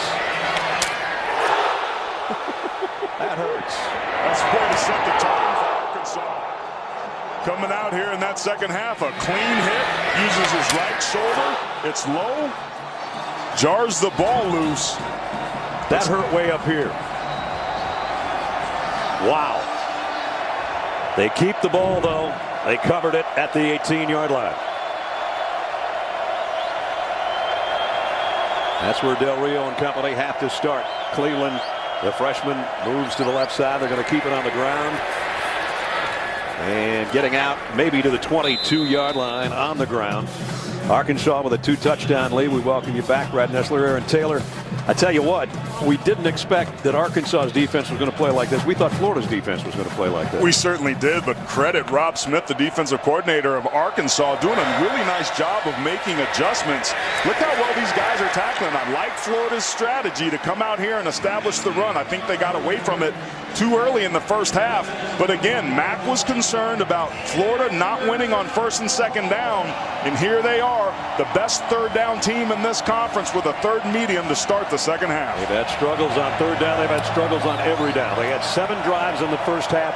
2 were interceptions, 4 were punts, and then the half ended.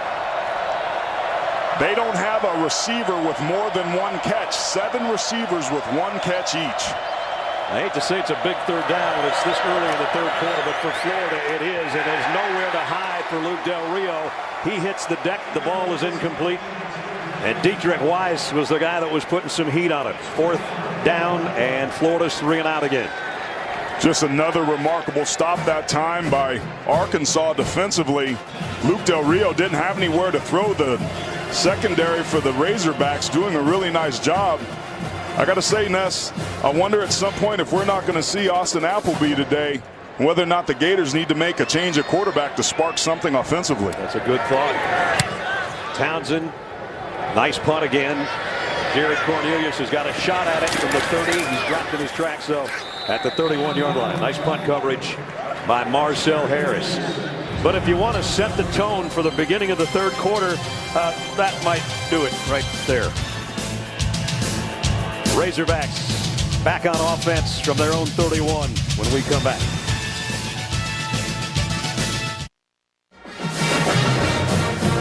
Chris Thompson is heading to the locker room. He kind of banged his shoulder up in the first half, and then he was the recipient of that hit on that kickoff return to start the third quarter. I don't really think if he knows which bill he's in, Gaines or Fayette. I'll tell you what, he got whopped.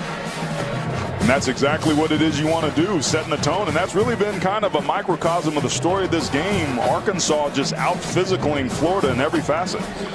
And a tough day for that guy, Del Rio. And as Aaron said, you wonder at some point if maybe just to try to spark things, they don't bring in Appleby at quarterback. But that's for another series. Right now it's Arkansas with a 2-touchdown lead and their offense at the 31-yard line. We talked about it in the open. Take a look at that. Arkansas already eclipsing. Quick throw out to Drew Morgan with a couple of wide receivers blocking in front of him. He's got a quick first down and a pickup of about a dozen. Really nice job by Dan Enos throwing on first down. A nice changeup, just a simple bubble screen with a smoke route out to the outside, and good perimeter blocking that time by Jared Cornelius and Keon Hatcher for the first down. You know, when we talked to Dan Enos, and you and I were talking about this earlier this morning, you said they wanted more physicality, not just the offensive line. They wanted those outside guys to hit some people. Hey, man, this is Brett Bielema's team. They are physical. They wanted to get back to being who they are, which is blue collar and getting it done. Straight ahead, tough yard maybe for Riley Williams. Joey Ivey, the first guy there for Florida defensively. That's a really nice job there on first down by this Florida defensive unit. If Florida's going to win this game, I really get the feeling that it's going to have to be their defense that sparks something. We know that they can score defensively. 2 pick sixes in the Missouri game by both their quarterbacks, Quincy Wilson and Jalen Tabor. The Gators want to get back in here, Brad. They have to do something to cause a turnover or get some juice back, because right now they're playing pretty flat. But that was a really nice job there on first down. You saw Jeff Collins, Florida's defensive coordinator, and his counterpart Dan Enos, the offensive coordinator for Arkansas. A little chess match going on here. Riley Williams on the toss sweep to the left. Got it out around the 47-yard line. It's still going to be third down, close to 6. Take a look at Dan Skipper. Here he is right here. He's going to be able to pull out and go to the left-hand side. They move him in space a lot. One of the areas that he's really improved is getting out on the outside edge. Just that body presence is enough to get Quincy Wilson out of the way, bringing up a 3rd and medium.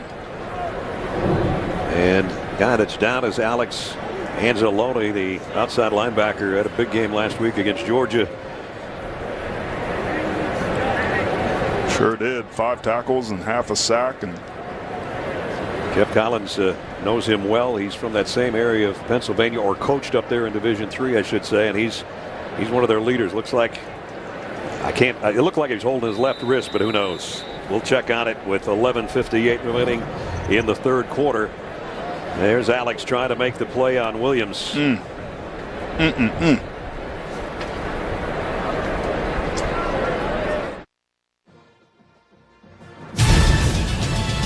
The Home Depot SEC on CBS is sponsored by LGV20. The Home Depot, USAA, and by Sonic.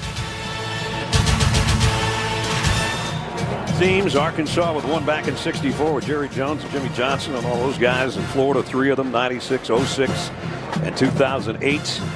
And one of those, of course, Steve Spurrier. Steve and Jerry's wife were up here, and we had a chat before the game. The head ball coach, now an ambassador, which he kind of likes, because he gets to take all the high rollers after dinner the night before the game. And then he can come, and he doesn't have to have a headset on. He doesn't have to throw a visor. It's all easy work. I think it's pretty safe to say that Steve Spurrier is enjoying and winning at retirement.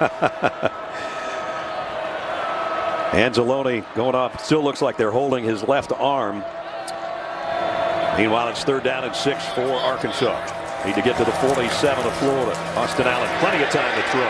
Throws a dart to Morgan. First down. Again, his favorite target, Drew Morgan, the senior out of Greenwood, Arkansas. And they'll move the chains. Drew Morgan doing a nice job of getting himself open here. He also had Jared Cornelius wide open on a slant route, but he hits the stop for Morgan to move the chains. And Arkansas dominating here on 3rd down, putting very nice drives together on Austin Allen's arm. Back in Florida territory, just tucked inside the 39-yard line. 8 guys in the box, single high safety. This is about to turn into a 9-on-7 drill. They're going to keep it on the ground. And Williams does a nice job diving forward to the 33-yard line. You know, with the Florida couple of guys banged up now, Jeff Collins was talking to us about how they cross-train guys to play in different positions. They're going to have to do that now. Yeah, Kylan Johnson's coming in for Alex Anzalone, but Anzalone was a great story a week ago against Georgia as well, because he took all the reps at the Mike linebacker position because they didn't think that Jared Davis was going to play. So when Davis played, Anzalone went back to his weak side linebacker position, had 5 tackles and a half a sack at a position he didn't practice all week. Edwan Whaley back in at tailback, and we have a flag. Haven't had too many penalties today, which has been nice. False start. 62 on the offense. Penalty is 5 yards. Still second down. Let's check in with John. Well, you mentioned that cross-training, how they work their defense here, but the defensive coordinator, Jeff Collins, told us it all comes from his days as a D3 coach. He was 24 at Albright College. He said he didn't have the biggest budget, so he had to train the entire defense as a group instead of individual positions. Well, he learned that because of that, they were able to fly around and play faster and have trust in each other. That's something he's brought with him here to Florida. Yeah, interesting story.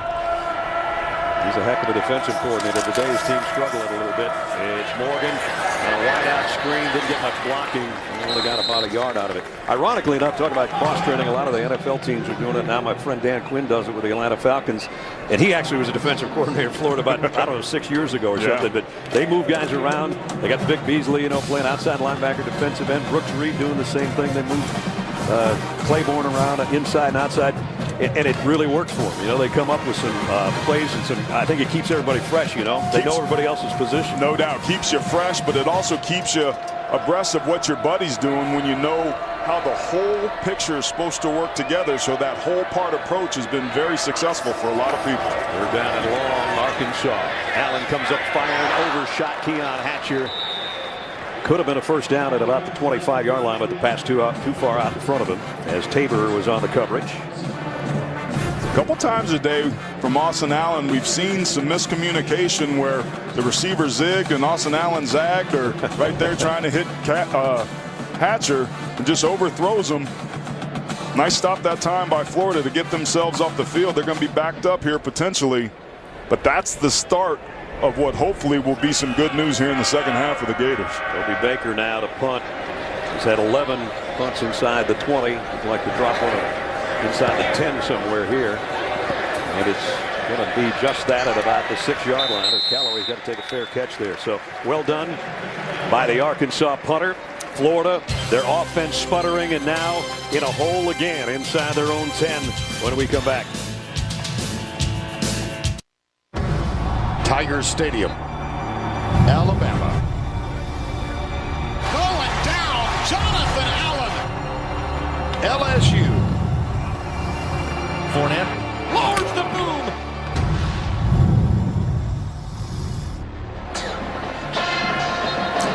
That will be a beauty tonight. What's going to give? Alabama doesn't give up anything on the ground. Leonard Fournette, healthy, back in rare form. Alabama and LSU tonight. Vern, Gary, and Allie will have it for you, 8 o'clock on CBS, and that's what we will be watching, my friend. Well, I tell you what, that's going to be a line of scrimmage game there now. The Tide doing a really nice job a year ago against Leonard Fournette. Only gave him 1.6 yards per carry. He's healthy and back, but I think it's going to take the arm of Danny Etling to get things done there offensively for the Tigers. Florida keeps it on the ground, and they got smashed again. Maybe a yard gain on the play. And Florida today with their drives, 8 of them, 5 punts, 2 interceptions, and the half ended. And the longest drive was 5 plays. You can't win that way. They've got 104 yards of total offense. When you consider that Arkansas basically has twice as many plays, the Razorbacks running 49, this Florida team, 25. And here they are with no gain on the last one, second down and 10. Mark Thompson's got his feet on the goal line. Luke Del Rio's got his feet in the end zone and throws incomplete.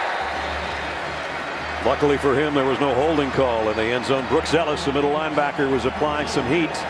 And now it's third down and 10, and it's going to get a little rocky on Luke and company down there inside the 5-yard line. Here come the Arkansas fans already. Yeah, it's been interesting on third down. We haven't seen Arkansas bring a whole lot of pressure. They did on that last one. And it forced Luke Del Rio to throw the football under duress on the outside with the bootleg. But remember, pressure has been Del Rio's problem. They've struggled here on third down. Can they finally muster something and find a way to move the chains? Del Rio swings it out to Thompson in the flat. Made one man miss. They'll only get to the 12, though, as Dietrich Wise tracked him down from behind, and Florida's going to have to kick from their own end zone. Just a great effort by Dietrich Wise, who's been banged up. They're only using him really on third downs because he's been so hurt. So Jermichael Winston gets the start today, but it's old number 48 coming up with another great third down. I'll tell you what, man, Arkansas has been pretty dang good on both sides of the football today. Johnny Townsend is 2 yards deep in his own end zone.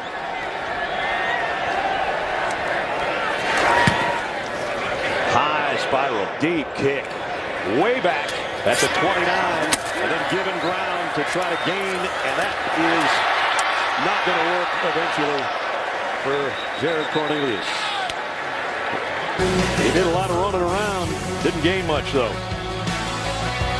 Florida still can't get anything going on offense. It'll be the offense of the Hogs with a 2-touchdown lead when we come back.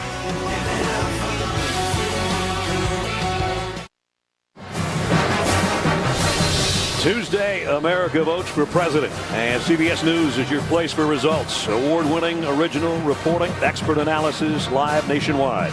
Morning, evening, and prime time. It's Election Day Tuesday, only CBS. Well, it was Man Up Week, as John talked about earlier. That was the rallying cry. I'd say they have manned up so far, AT. They certainly have in a big way, Brad. And that's Brett Bielema. I mean, you consider the fact that coming off a loss, he's 8-0 in SEC play. He's good in November, 24-12 overall record. They felt that they were hurt and that their pride, that they showed up in a way that wasn't like them. They challenged them. They all took responsibility and accountability. And they're about 22 minutes away from knocking off the number 11 team in the country with good physical line play on both sides of the line of scrimmage. New tailback in right now for the first time. TJ Hammond's little guy for the Razorbacks. He is lightning quick and he can get to the edge, and he did. And he cuts back to the middle of the field. TJ Hammond's a freshman all the way down to the 45-yard line. Little change of pace. Yeah, those pin and pull schemes are going to come down and get outside once again, running the football into the boundary. This one's coming back, I think, but it gives you a little taste of what this guy can do. He is so explosive and so fast. And remember, this is one of the faster defenses in the country, and he made them look flat-footed like they were sitting in quicksand. It might be Jared Davis down again. How many times has he been on the deck and come back? Legal block below the waist, number 50 on the offense. Penalty is 15 yards from the spot of the foul. Replay, first down. That's a second penalty like that against Arkansas today, this time on Jake Rollerson. And it is Jared Davis down for Florida. Rollerson's playing for Froholt, and Johnny Gibson was the one that had an injury or a flag earlier, and Enos is frustrated. That was exactly what they wanted. They had some juice going, feeling confident. Had the play called they wanted, and it was working. And now it's all coming back for naught. 26-yard gain is negated. And again, trying to get Jared, the senior, out of Kingsland, Georgia, back to his feet. And he's like RoboCop or something. He'll go over there for a play, and then be back out there, middle linebacker. Now, Jake Rollerson was the right guard. They felt like they needed to get bigger and more physical up front, so they put Johnny Gibson in his place, who's 6'4", 344 pounds. But because Yelda Froholt went down, Rollerson's been playing. But keep an eye on Davis right there. You know, he's just pulling up on his own again. Yeah. No, he didn't get hit again. Here's the deal with a high ankle sprain. It's basically the tissue between the two lower leg bones. So every time you step and put weight on it, it expands. It's virtually impossible to protect. The fact that he's even out there is remarkable. It's almost better to break your ankle than have that problem. It's bad. And people don't understand that. They go, he's got a sprained ankle. Get out there. That's not the way it works. Well, here, let's take a look at the earlier Jared Davis injury. Again, a non-contact injury. But you notice, as soon as he put his foot on the ground, there was no twisting of the ankle. They've taped it up pretty heavily so it won't move. But there's no real way to be able to protect that. and you see he's just out there playing on pride. You see him getting tended to on the sideline, looking frustrated because he wants to be a big reason why his team gets back in it. As we're taking a look at Wallace for Arkansas, who's banged up as well. Wallace was a guy that was trying to block Davis and really didn't get to him. Neither one of them actually collided that much. Wallace, the right tackle, out there playing on guts as well. He's been struggling with a foot injury. Took some time off during the bye week. Didn't practice much during their off week, but as they got into game week, he started playing, and that's exactly what they're looking at on that right side. Colton Jackson, I think, is going to be the guy to take his place, a redshirt freshman who's also 6'6", but not as big as Brian Wallace. Not too many people are. Brian goes about 335. And he's up and walking on his own. Jared Davis, you know, is just itching to get back out there. He's a guy that's going to be a great player at the next level. He's had so many big games. Vanderbilt this year, he had a career high 15 tackles. Aaron already mentioned great game, leading tackler against Georgia and Jacksonville last week, including 2.5 tackles for loss. He was all over the place and just made it miserable for the Bulldogs offense.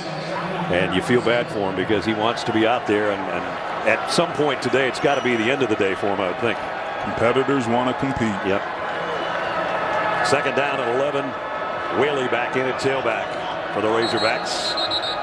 And then we got some motion, and it might be Rollerson who just picked up a penalty in the open field a little while ago. Number 50 on the offense. Penalty is 5 yards. Second down. You can't do that. You're shooting yourselves in the foot. This Arkansas offense is now starting to work backwards. This offensive line only had 6 holding penalties all season coming into this ball game, but they've been very inconsistent, and that's because they're mixing and matching because of the injuries. Yeah. It's really hard to get consistency when you have so many new faces and new places. Austin Allen was hoping not to have a second down at 16, but he does. A little bit of a play fake. I think his tailback went the wrong way. And looked at that play never looked right from the get-go, and he'll go down courtesy of David Reese, the linebacker that took Jared Davis' spot in the middle. And it's going to be third down and a mile. I'm telling you what, man, Arkansas may want to punt here on third down and get this drive over with. Just a play fake, trying to go downfield, but when things don't go the way they're supposed to, it throws the timing off. And Arkansas, since they've come out here in the second half after a pretty decent drive early, have been steadily marching their way backwards. This is a heck of an opportunity if you're Florida to try and flip this field and get this ball back, hoping your offense can get anything going on that side of the ball. Defensive coordinator Jeff Collins over that sideline, just hoping that Arkansas makes a mistake here on third down and long. And they don't. Morgan, what a catch. Got drilled by Harris, but he held on. You're not going to see too many better than that one. No, the middle of the field was open there. 2 high safeties. Just a nice seam route, a skinny post by Drew Morgan. He knew he was going to get hit, and he took a huge shot, but showing you those soft hands. That might put him over 100 yards receiving. He is one tough dude. Oh, he plays with a chip on his shoulder. Nobody thought he was big enough. Nobody respected him. You see a penalty now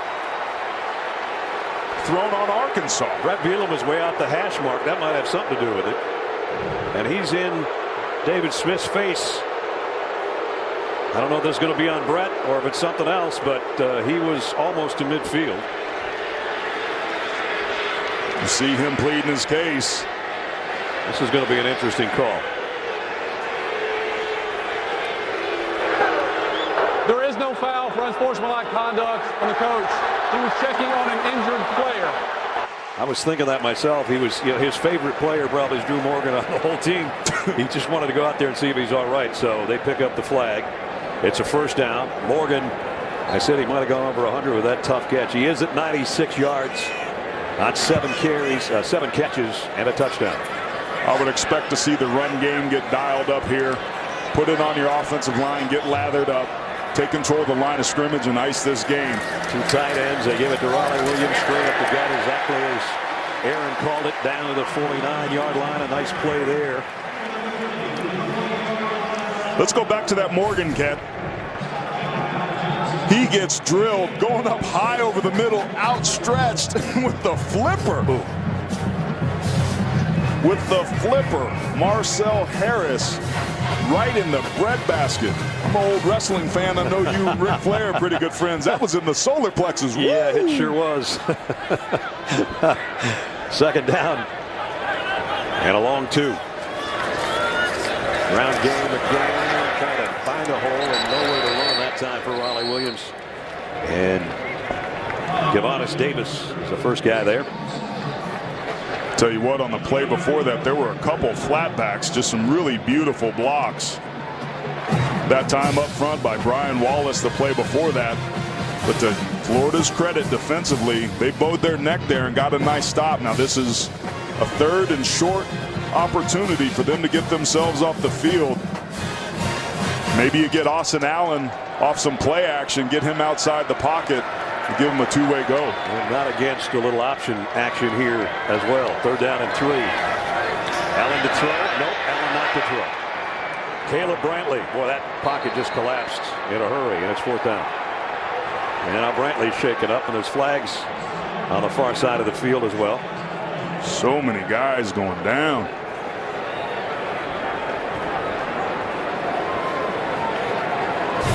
Caleb Brantley, just prototypical 3 technique. 6'2", 300 pounds. Lightning quick, great first step. Hard to see kind of what happens there. His 2nd sack of the season. Might have knocked the wind out of himself. He drilled Austin Allen so hard. Oh man, don't help me up. Not quite yet. After the play was over, unsportsmanlike conduct on the offense, number 70. Penalty is 15 yards. It will be 4th down. That is number 70's first unsportsmanlike conduct foul. Now the big fella, Dan Skipper, the left tackle, and that's going to change field position here because it's 4th down and they were going to punt anyway. But this is going to give Florida, I would think, pretty good field position on the receiving end for Antonio Callaway of this upcoming kick. Here's Dan Skipper up at the top of your screen. This is just a finish block, a great pass that stones him, but he keeps going to and through the whistle, and right there just knocks C.C. Jefferson on his rear end.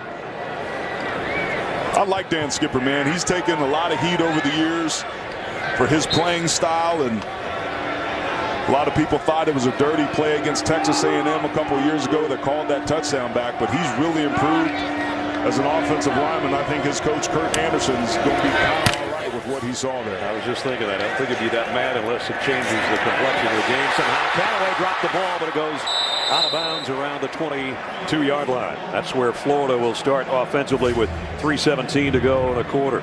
And now Quicken Loans presents today's Scholar Athletes. Luke Del Rio from University of Florida. GPE smart on the field and smart in the huddle for the most part. Brooks Ellis, how about this guy? He's up for the Campbell Award on top of being the leading tackler and the captain of the defense for Arkansas. Quicken Loans' commitment to the investment of our future shown today by donating $1,000 to Florida and Arkansas's General Scholarship Fund. Enjoyed our conversation with Brooks Ellis, a 3-year starter. He's a smart, productive linebacker that can diagnose plays quickly, plays downhill, uses great anticipation, the best tackler on this defense. Jordan Cronkright is in the backfield with Florida, but they come up throwing and they get it out to Callaway. And Callaway breaks free down the sideline, at least momentarily, before he's run out of bounds by Dwayne Eugene. They got to get this guy the football if they're going to win this football game. You're spot on, Brad. I was just thinking that we need to see more out of Callaway. He's such an explosive player.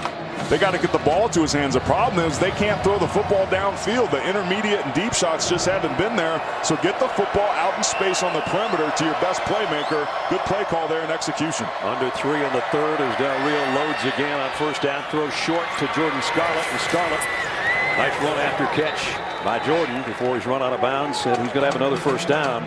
Pickup of about 14. Are you starting to feel the momentum change down there? Oh, yeah. So is everybody else in this stadium. It's getting quiet. Arkansas really putting themselves in a bind potentially, and Florida's got a great opportunity here, about to cross midfield. Everything they've dialed up so far has been working. 3 wideouts for Del Rio. Wants to throw in the flat, but that's covered, and now finds an open man. And it's Tyree Cleveland who got to midfield before he's put down by DJ Dean. I like DJ Dean. He's an athletic, physical cornerback that'll come up and hit you. But Del Rio doing a nice job, again, of taking what the defense gives him. He's letting the game come to him. They're also using a little bit more tempo, and I think that helps them.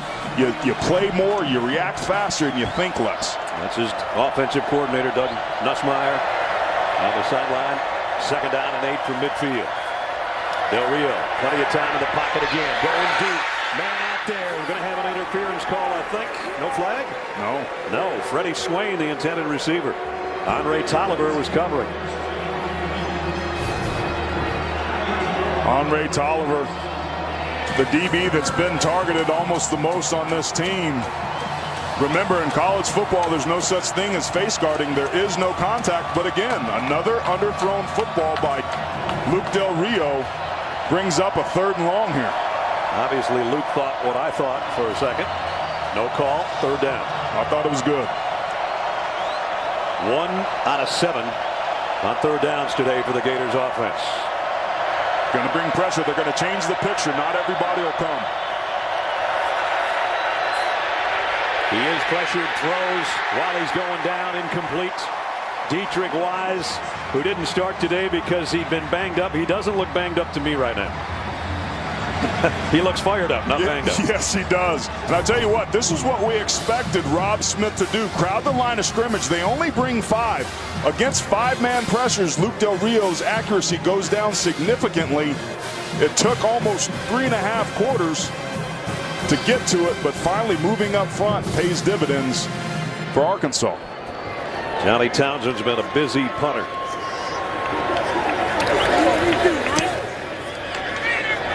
Cornelius will have to call for the fair catch. He takes it around the 13-yard line with 1:34 remaining in the 3rd quarter. Tomorrow on CBS, NCIS Los Angeles gets into dangerous waters when one agent becomes shark bait. Don't miss a new episode of NCIS Los Angeles tomorrow, right after 60 minutes, only CBS.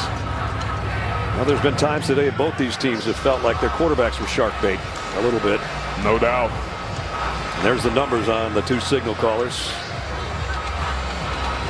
Allen with a touchdown today after not having one a couple of weeks ago against Auburn, and so far 2 picks today for Luke Del Rio, including a pick 6 in the 1st quarter that got the scoring going for Arkansas. Combined, those 2 have more touchdowns to the defense than the receivers. Not good. Willie in a takeback and a little draw play, and he's going to have to struggle to get back to the line of scrimmage. Well, Florida knows that Arkansas wants to run the football, establish the line of scrimmage. It's a little too early to get to your 4-minute run game where you're just trying to ice the clock. I think they need to still mix and match their play calling. But as we get here and approach the end of the 3rd quarter, you better believe that Brett Bielema, particularly the way that they lost to Auburn a couple weeks ago, is going to want to run the football and ice this game.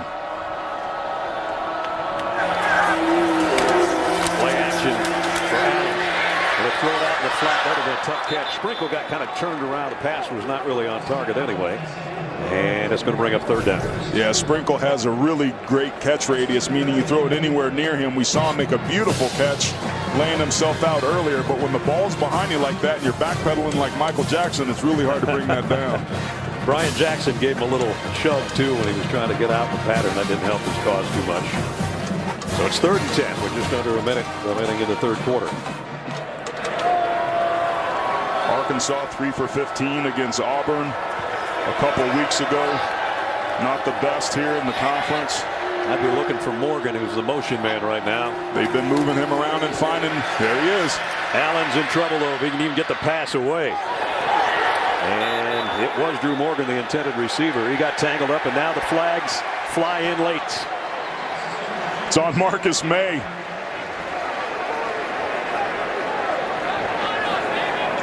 Drew Morgan got himself open, but there was pressure, so Allen had to pull the ball down. So then it became the scramble drill, which makes it really hard. And Marcus May is going to put his hand around Morgan. Pass interference on the defense, number 20. The ball will be placed at the spot of the foul. Automatic 1st down. Marcus May with the pass interference. And there was some great pressure up inside. There's Drew Morgan on the hash right there. He's slow playing it. Bam, he's open, but because of the pressure, he can't throw it. So then he's going to mirror the quarterback. There it is right there. Really hard to defend if you're free safety Marcus May, which is why he grabbed him.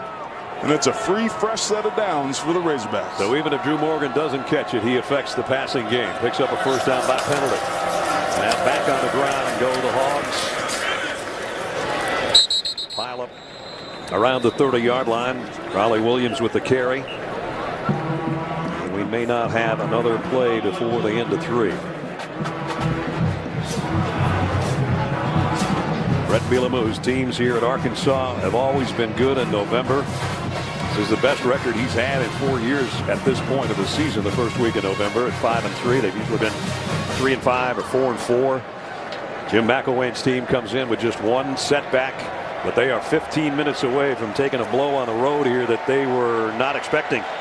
As the quarter comes to a close, the Razorbacks will hold up those 4 fingers while they head to the sideline. They've been pretty strong. Even guys that didn't start the game like Dietrich Wise flying high in Fayetteville. End of 3. Arkansas 21. Florida 7. We'll return to Fayetteville right after this message and a word from your local station.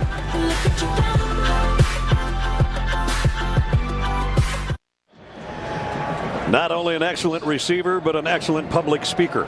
That's Drew Morgan in between the 3rd and 4th quarter, giving his team the speech that he hopes 15 minutes from now will give them their 6th win of the year and an upset over the 11th ranked team in the country. To start the 4th quarter, 2nd down and 7 for the Hogs from their own 30. Florida still without Jared Davis.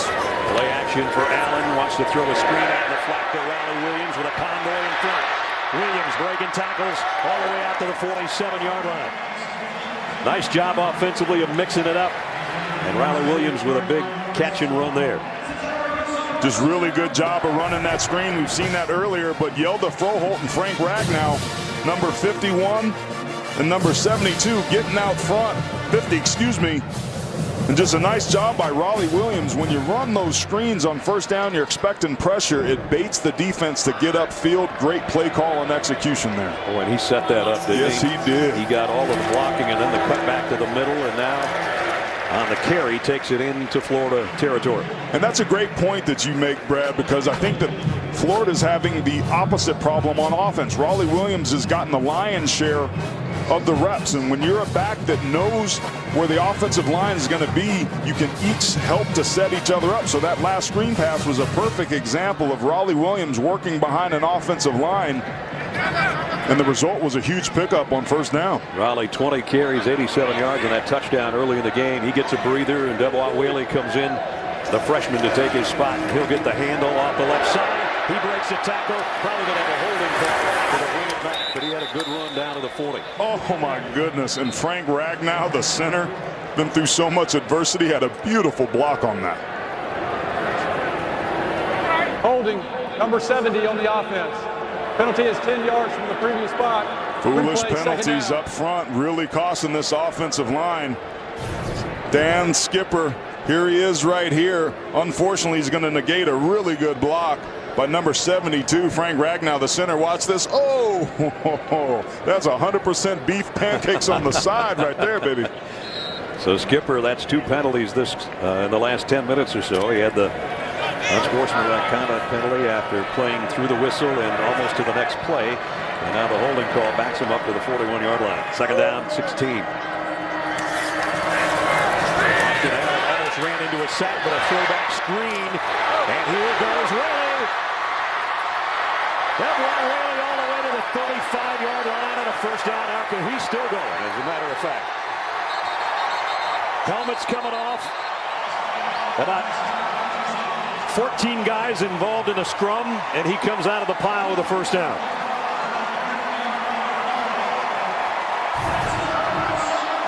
This Arkansas team is firing on all cylinders. Just going to be a throwback screen, taking advantage of really good aggression. Dan Skipper making up for that holding call with a beautiful peelback block inside. He's going to check. He's going to see somebody coming. He's going to be able to set his foot in the ground and spring Whaley. And then here's the scrum with the leg drive. This is what Arkansas didn't do against Auburn, but they may knock the number 2 defense in the country off today if they keep that up. Back to Raleigh Williams. Short gain on the play. You know, give Austin Allen a whole bunch of credit on that throwback screen because he became a Gator sandwich as soon as he let go of that thing. He absolutely did, and that's what allowed the play to be successful because he sucked those guys to him, which is what created the space for the big pickup afterwards. There's an art to running good screens. Here he is. He turns his back. He knows he's going to feel it.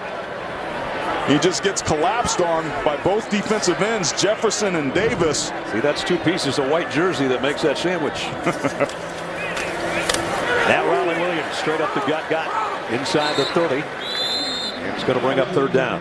That play had a chance there to maybe be a big springer, but Austin Cantrell, the fullback, didn't get as clean of a block as he would like. And now another Gator down on the field, Kylan Johnson, who's playing for the injured Alex Anzalone. They're running out of guys. Man. 11:53 remaining in the football game. We'll be right back.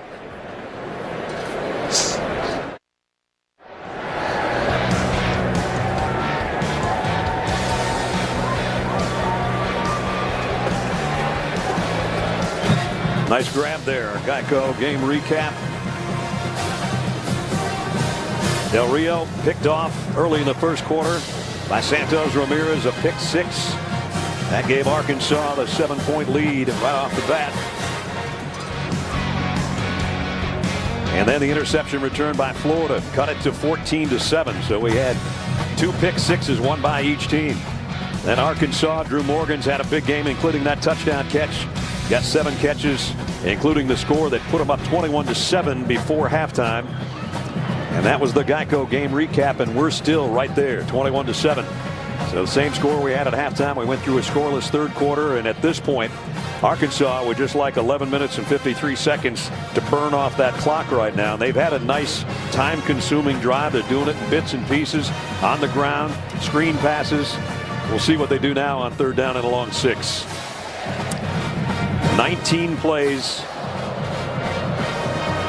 in the opponent's territory, in this case at the 34-yard line. Number 20 is coming up, and Florida's had 1. And that's not good.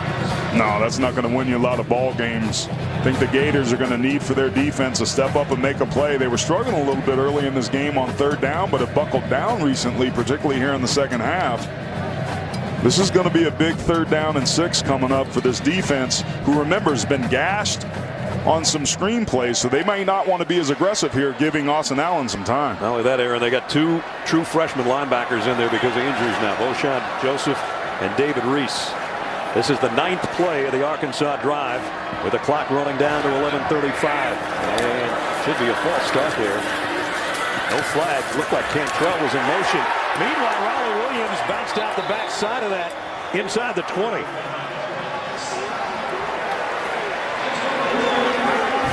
That's putting him over 100.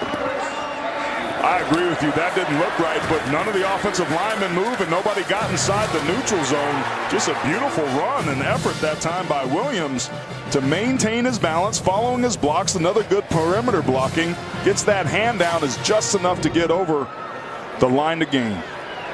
I guess Cantrell, the tight end that was in the slot, was just moving laterally and not forward, so no penalty. First down, back in the red zone with 10:55 to go. And it's Whaley. He earns a yard, maybe 2 out of it.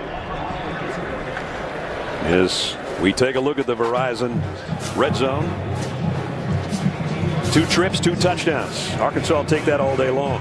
That's the story of the game, really. I mean, we talked about the importance of Arkansas being able to convert their opportunities in the red zone. After the dueling pick sixes we had early on in the game, things kind of settled down. Arkansas's ability to drive the field and pay those drives off with touchdowns is what has them up 14 points here on the number 11 team in the country. So now on the season, Arkansas's offense has had 39 possessions in the red zone and scored 26 touchdowns. That's not too bad. Here's the end around. Cornelius cuts it back up inside. Still, Florida stayed with it, and a short gain, maybe a yard on the play. It's going to bring up another third down, but now we're ticking inside 10 minutes. It's exactly what Arkansas wanted to do, and I thought that Cornelius made a bad read there. Austin Allen had gotten out to the outside and was setting up a block perfectly. A lot of times you want to get the foot in the ground and get north and south, but here's a 3rd and long opportunity. I know it'd be a small win, but for the Gators, you'd love to force Arkansas to kick a field goal here. Arkansas is the top team in the SEC in time of possession at over 35 minutes. They're number 4 in the country in that capacity. Right now they're just trying to chew up more of that clock. But this one is a long third down, 3rd and 8. Allen fires going to his left, and it's incomplete. Intended for Drew Morgan. And so now they bring out the field goal unit. You got to give a lot of credit to the Gators there for finding a way to get themselves off the field. Look at those guys. They're tired, man. Hands on the hips, heads down. They're not running to the football like they were earlier. It's a tired unit. They've been out there a long time. They certainly have. Their offense hadn't given them any rest, and you add the injuries to that. Adam McFain, 4 for 4 on the year, his longest 54. This should be a chip shot, and he just tucked it inside the right upright. 3 more for Arkansas, and now they lead by 3 touchdowns.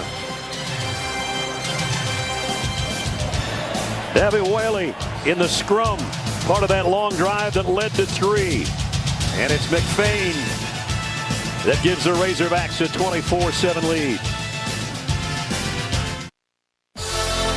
Adam Zucker in New York with this Ford update. The sun is starting to go down in Baton Rouge as we get set for number 1 Alabama's visit to Death Valley and 13th ranked LSU. Coming up at 8 Eastern here on CBS. Tigers on the field. Some early warm-ups now as they hope to end a 5-game losing streak to the Tide. Back to Fayetteville.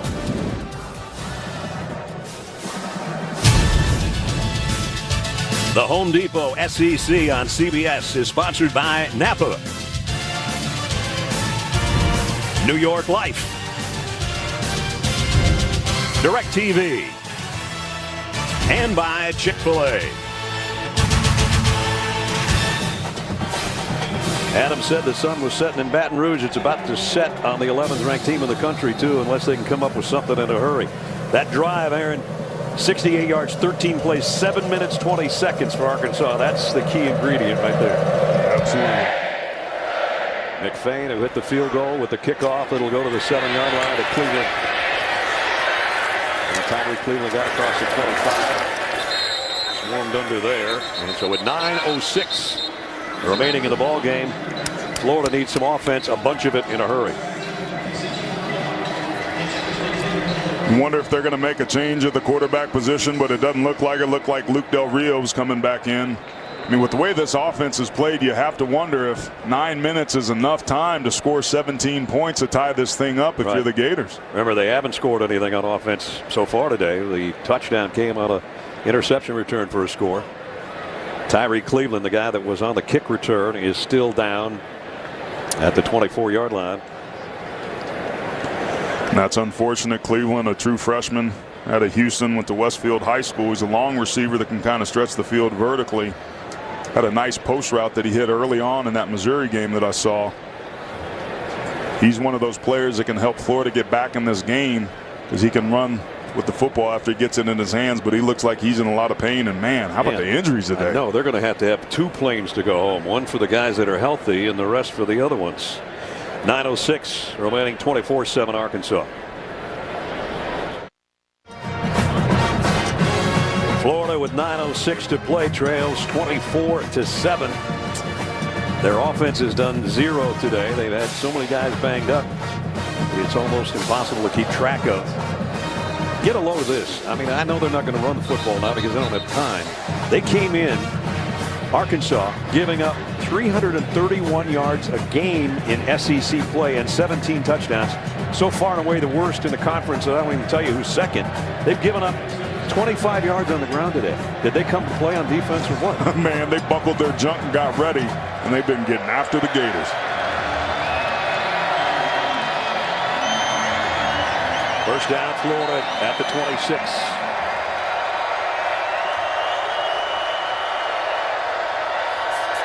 Del Rio throws quickly this time out to Callaway on a wide-out screen, and they've had a hard time getting him the ball. That's only the 3rd time he's touched it, but he does pick up a first down.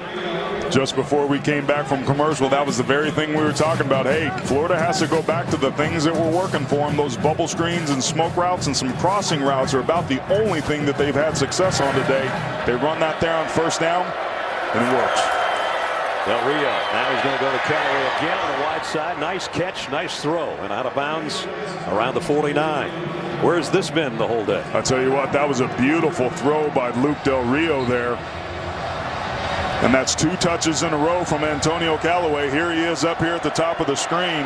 Keep an eye on him. He seems to have the hot hand right now. Remember, they've only been in Arkansas territory once all day. It would have been twice had he held on to that, and it would have been another first down, but it skips through his hands.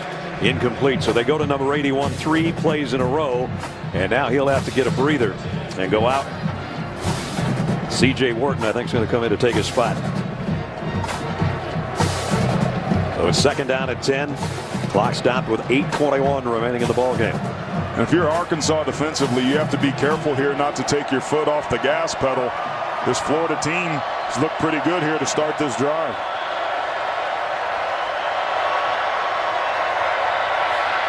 There we go. Out of crossing route, incomplete, intended for Jordan Cronkright. Nice coverage, though, by Dwayne Eugene. He's been getting beat up a little bit by the media around here, and he's had a heck of a game. He has, man. And that's really the sign of a competitor, man. When you get punched in the mouth, knocked in the dirt, how are you going to respond? We opened the show talking about whether or not Arkansas was going to fold their tent or decide to step up, and they've done that in a big way here. Here's another crucial third down, something they've dominated all game long. The fans are loving it. Third down and 10 because Florida's only converted one of those today. Play action. Del Rio in some trouble. Got it out to his tight end who got buried in his tracks by Brooks Ellis.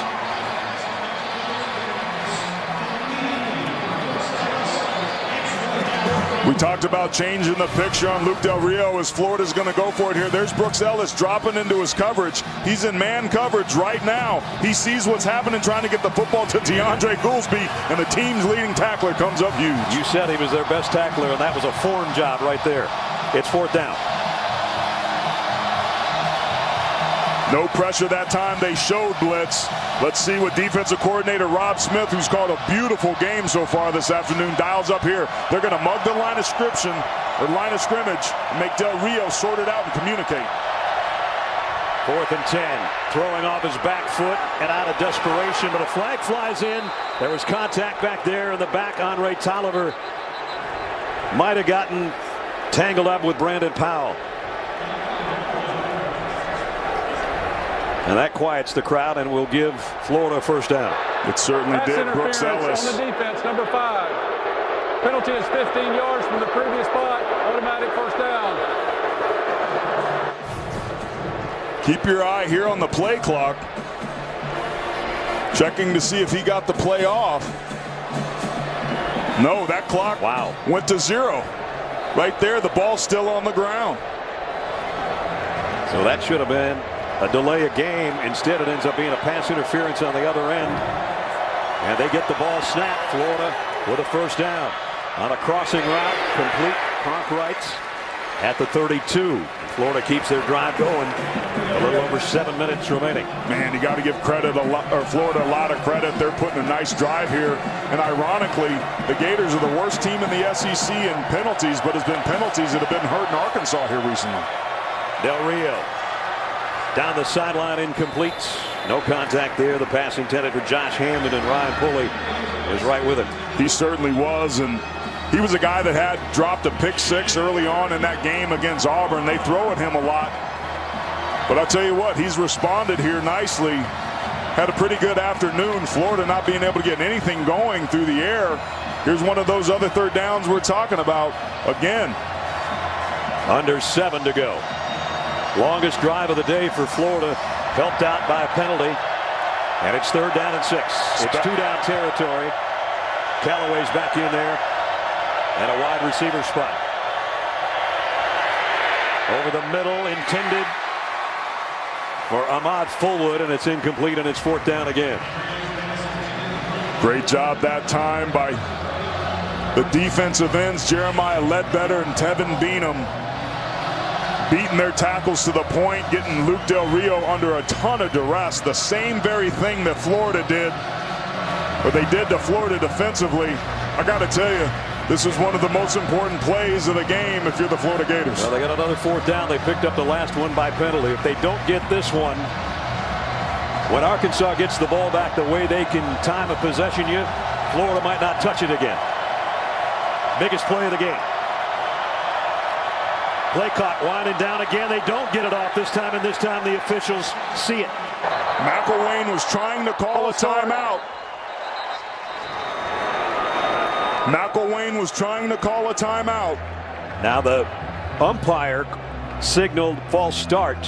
Nobody has signaled delay a game yet, so let's see what the call is or if they got the timeout. Prior to the false start by the offense, timeout, Florida. Their first charge timeout of the half.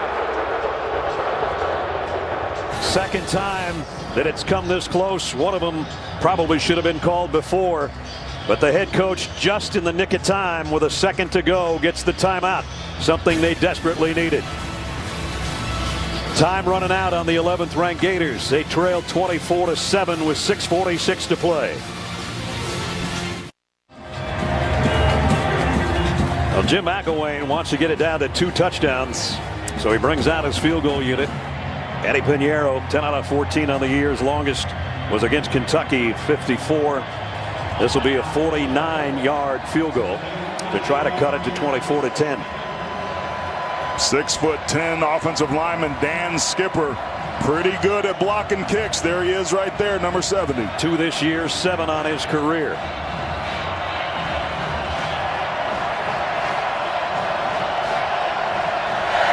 Pinheiro, kick on the way, and he got it. Well, they got 3 out of it. Eddie Pinheiro from long range has cut the Arkansas lead to 24-10 with his 11th field goal of the season. Florida trying to hang in with 6:41 to play. Yeah, let's go back where we're taking a look at the play clock. You see the play clock there going down. The back judge is looking at the play clock. When the play clock goes to 0, he watches the ball. If there's any movement, he does not blow the whistle and the play dead. That's a mechanic issue with the way that they do it, and sometimes it's really close. But if that ball's moving, they don't blow it dead. The officials all over it. On top of that, that was not a delay of game. As Florida goes for an onside kick, but recovered by the Razorbacks. Well, that was a good-looking onside kick by Pinheiro. He kicked it with the back of his heel to the opposite side. He was running, but Arkansas was all over it. Watch this kick. You can't say this wasn't well designed. Oh, he kicked it with his left foot under his right, but all over it was, guess who? Drew Morgan. He went all river dance with that. Don't forget, later in the game, before we're done here with the next 6 minutes or so, we'll have our Napa Auto Parts play of the game. I think I got my favorite. I got actually a couple favorites, but I don't get to choose anyway. Neither do I. It would always be an offensive lineman. Arkansas is a pitch. And a big collision after a gain of about a yard. Raleigh Williams, Jordan Sherritt made the hit. But Raleigh Williams for the 5th time this year, 6th time in his career, over 100 yards. And when he goes over 100, Arkansas usually wins. And you know, considering the neck injury and stuff that he had last year, boy, he played well. He's approaching 1,000. Came in with 807, which was 4th in the conference, and so now he's got 908 on the year. And he's probably about a game away from hitting that magic number that so many of Brett Bielema's running backs have had, both at Wisconsin and here at Arkansas. Yeah, and him with the combination of Austin Allen, one of the few quarterback running back combos that averaged 250 and 100 yards rushing in the country. And Arkansas is going to take a timeout. 5:56 remaining. Coach with his arm around his quarterback and a 14-point lead. There's a reason the University of Arkansas is one of the nation's fastest growing universities. We learn in one of the best places to live. Dominating national business plan competitions. We're among the top research universities in the U.S. Where teaching and learning lead to discovery. We explore everything. Our traditions set us apart. And bring us together. Even our sidewalks mean something. With the names of all our graduates. We leave our mark here. And everywhere. The University of Arkansas. So if you think that your defense that's ranked #1 against the pass, #1 overall, and #3 against the rush in the conference is enough to carry you to victory in the SEC every Saturday, Doesn't always work that way. No, it certainly doesn't. There are 3 phases to football, and so far this afternoon, Arkansas is winning in all of them. And don't forget, we're going to see some pretty good defense tonight at 8 o'clock from Baton Rouge when Alabama takes on the Tigers in Death Valley. Third of our triple header on CBS today. Vern, Gary, and Allie will have it. But right now we got 6 minutes left to play here. Riley Williams going for all he can. Dragged down by David Reese, but a positive gain to the 41-yard line. The clock ticking away. Florida with 2 timeouts. They take one. Now down to 1. Please reset the game. We'll take it to 5:45 to play in Fayetteville.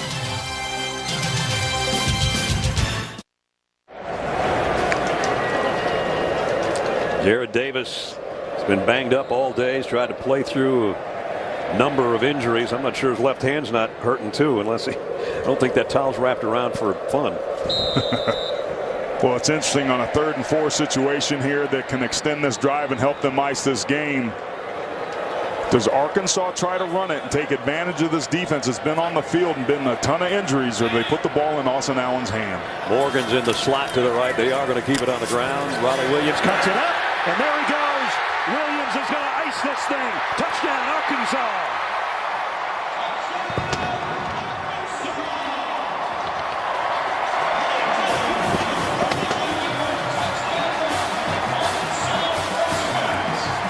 "41 yards to the end zone for his 2nd rushing touchdown of the day." Just some beautiful blocking on a pin and pull scheme. Right there, right there, right there, right there. It's the running lane, wide open. Some good north-south running by Raleigh Williams. Missed all of last season with a neck injury and could have just very well iced this game against the 11th team in the country. McFain to try to make it 31-10, and he does with 5:40 to go.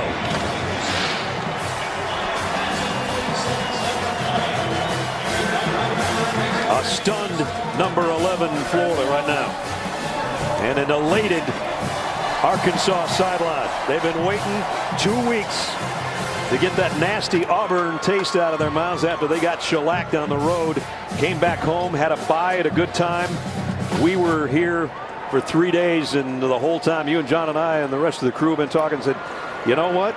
I think Arkansas is ready. I think they were.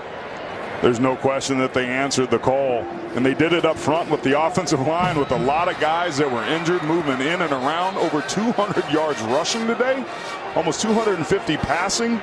I can't tell you, the more I watch this game, the more and more I'm convinced of how important running the football and stopping the run is to winning football. And today, it's been all about this Arkansas offensive line taking control and just absolutely throttling a Florida defense that, to their credit, played hard, but the injuries have just been too much down the stretch.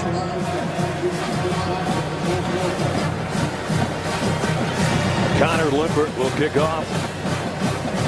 Well, Michael Pirine back deep for Florida.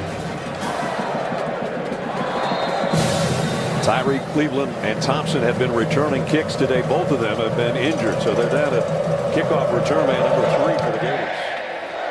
Now a line drive job, bounces inside the 10, and did he touch it? He's going to have to pick it up now. It might have gone out of bounds. Either way, he's inside the 10-yard line. Beautiful kick there. Just a dribble. It really put him in a bind about what it is he was supposed to do. I don't know if it can get any better than that. The officials there sitting there discussing it. What exactly happened? They're going to mark it at the 7. So not only did Florida need 3 touchdowns to tie this thing up, they didn't need to start inside their own 10-yard line. Again, the line drive kick, little indecision by Pirine, not used to being the kick returner because he's in there for a couple guys that normally are back there to return kicks. And then his left foot stepped out at the 7-yard line. So that's where they've got to go to work on offense. And not a lot of time left and only 1 timeout remaining. Empty set. Del Rio throw from his own end zone. No, he won't. Sacked at the 1. Guess who? Dietrich Wise again. That is 11 sacks in the last 14 games, and he has been playing with a bad shoulder and a bad hand, and he's had one of his best games of the year. No question. Jeremiah Ledbetter inside on that as well. This defensive line, remember, it was Jeff Collins, the defensive coordinator, who's talking about his unit needed to go, but it's been Rob Smith of Arkansas, whose front four has had an outstanding ball game. And now Luke's going to have to throw from deep in his own end zone. Got rid of it in a hurry. Nice catch by Siate Lewis, a one-hander, and he got it out across the 15-yard line, and he's got a first down, I think. Thought Andre Tolliver maybe had an opportunity to jar that ball loose on Lewis, and he pulled up because he didn't think Lewis was going to make the catch. Lewis, who had a big touchdown catch in Jacksonville and the win over Georgia, one-hands that one and gives him a fresh set of downs at the 18-yard line. I thought he had a hell of a game last week. Yep. Crossing route. This is forward. And Arkansas giving up some yards right now, but time is of the essence with 4.5 to go. And some of these total yards, it's going to look a little better for Florida when this game is over. Their last drive that netted them the field goal, and right now working from their own 7 out to the 40. But they're kind of hollow yards right now. Yeah, very much so. And Arkansas, if you're a defensive back, you want to keep everything inside and in front of you. Don't get beat over your head. Well, Rio's got to go short across the middle, but Powell can make a lot of guys miss, and he made 2 miss already. And inside the 40, another first down at the 39. Brandon Powell, who's not only a running back at times, but does some of the stuff Percy Harvin used to do, and just like this on the crossing route, got free, and then the yards after catch gets him a first down. He missed Antonio Callaway, who got behind the coverage. That could have been a touchdown if he had made a different read. Under 4 to play. Del Rio flushed to his right. He's got a man wide open. He threw behind him. That was Cronkright, the tailback. He had pretty good position to make a play there. Ramsey was trying to stay with him, but errant throw by Del Rio. Ramsey's been a defensive end for most of the year, but because of the changes they made over the bye week, they moved him to the strong side linebacker position or the Sam position.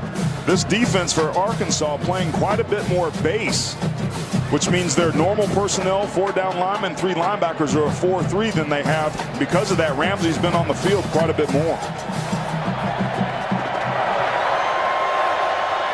Empty backfield. Del Rio on 2nd down and 10. Deep middle. Oh, what a catch. Nice throw and catch. Josh Hammond, the freshman. And he's got another first down. Clock stops momentarily. They'll try to get down there and get a play off in a hurry. Back in the red zone at the 14-yard line. I love what I'm seeing out of Florida. They're being aggressive, and Del Rio doing a pretty nice job. It's only taken him 2 minutes and 15 seconds to get there so far. He pumps once. And now he's going to throw it away. He tried to sort of motion his receivers to go with him to corner and had to get rid of it.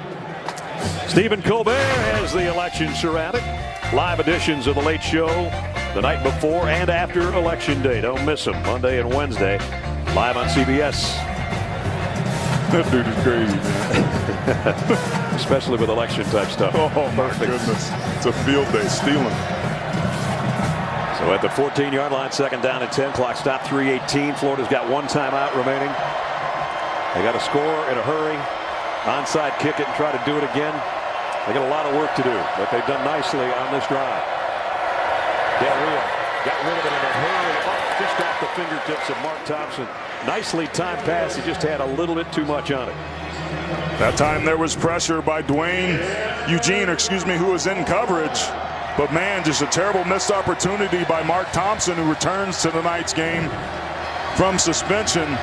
But man, so close yet so far for McElwain and the Gators. Because we're in the red zone here, the field shrinks. You don't have to play as conservative. I think the Razorbacks need to continue to pressure just like they did on that last down. Antonio Callaway's up to the top of your screen. 1 of 3 wideouts that way on 3rd down and 10. Del Rio's in trouble. He's going down again. This time, Dejon Jackson got to him. And the clock will continue to go, working its way inside 3 minutes. In a situation where you're trying to score and preserve time, a sack is about the worst thing you can do. It does give them a little bit more field to work with. They've had some success doing that. In a kind of a crazy way, you wonder if this is going to open things up here a little bit more for the Gators. But Bijan Jackson with his second and a half sack of the season. Well, they lost about 35 seconds, though, and they're still taking their time. Down to 2.5 to go. 4th and 17. Might be the last time they touch it on offense. Del Rio throws to the end zone, and it's knocked down. Callaway looking for a pass interference. He doesn't get it.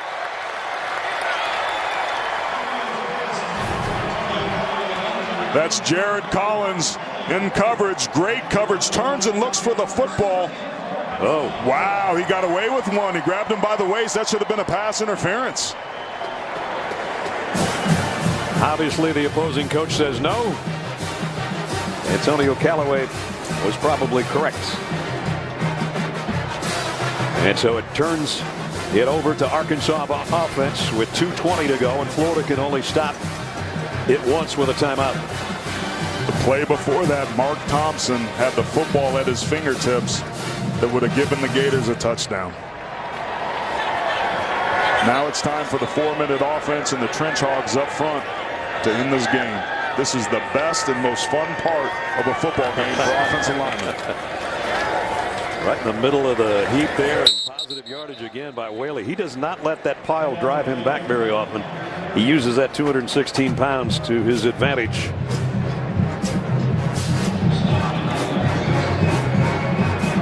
He certainly does. A lot of losses from this offensive line a year ago, who was a finalist for the Joe Moore Award, which is a new award, but unique in that it recognizes the most outstanding offensive line unit in the country. These guys were a finalist. They changed their offensive line coach. Kurt Anderson comes in. They've had so many changes. Even today there's been personnel changes. But 200 yards and counting on the ground this afternoon against one of the better rush defenses in the country. Is Whaley again. He stays in bounds. Flags down as Marcus May throws into the turf.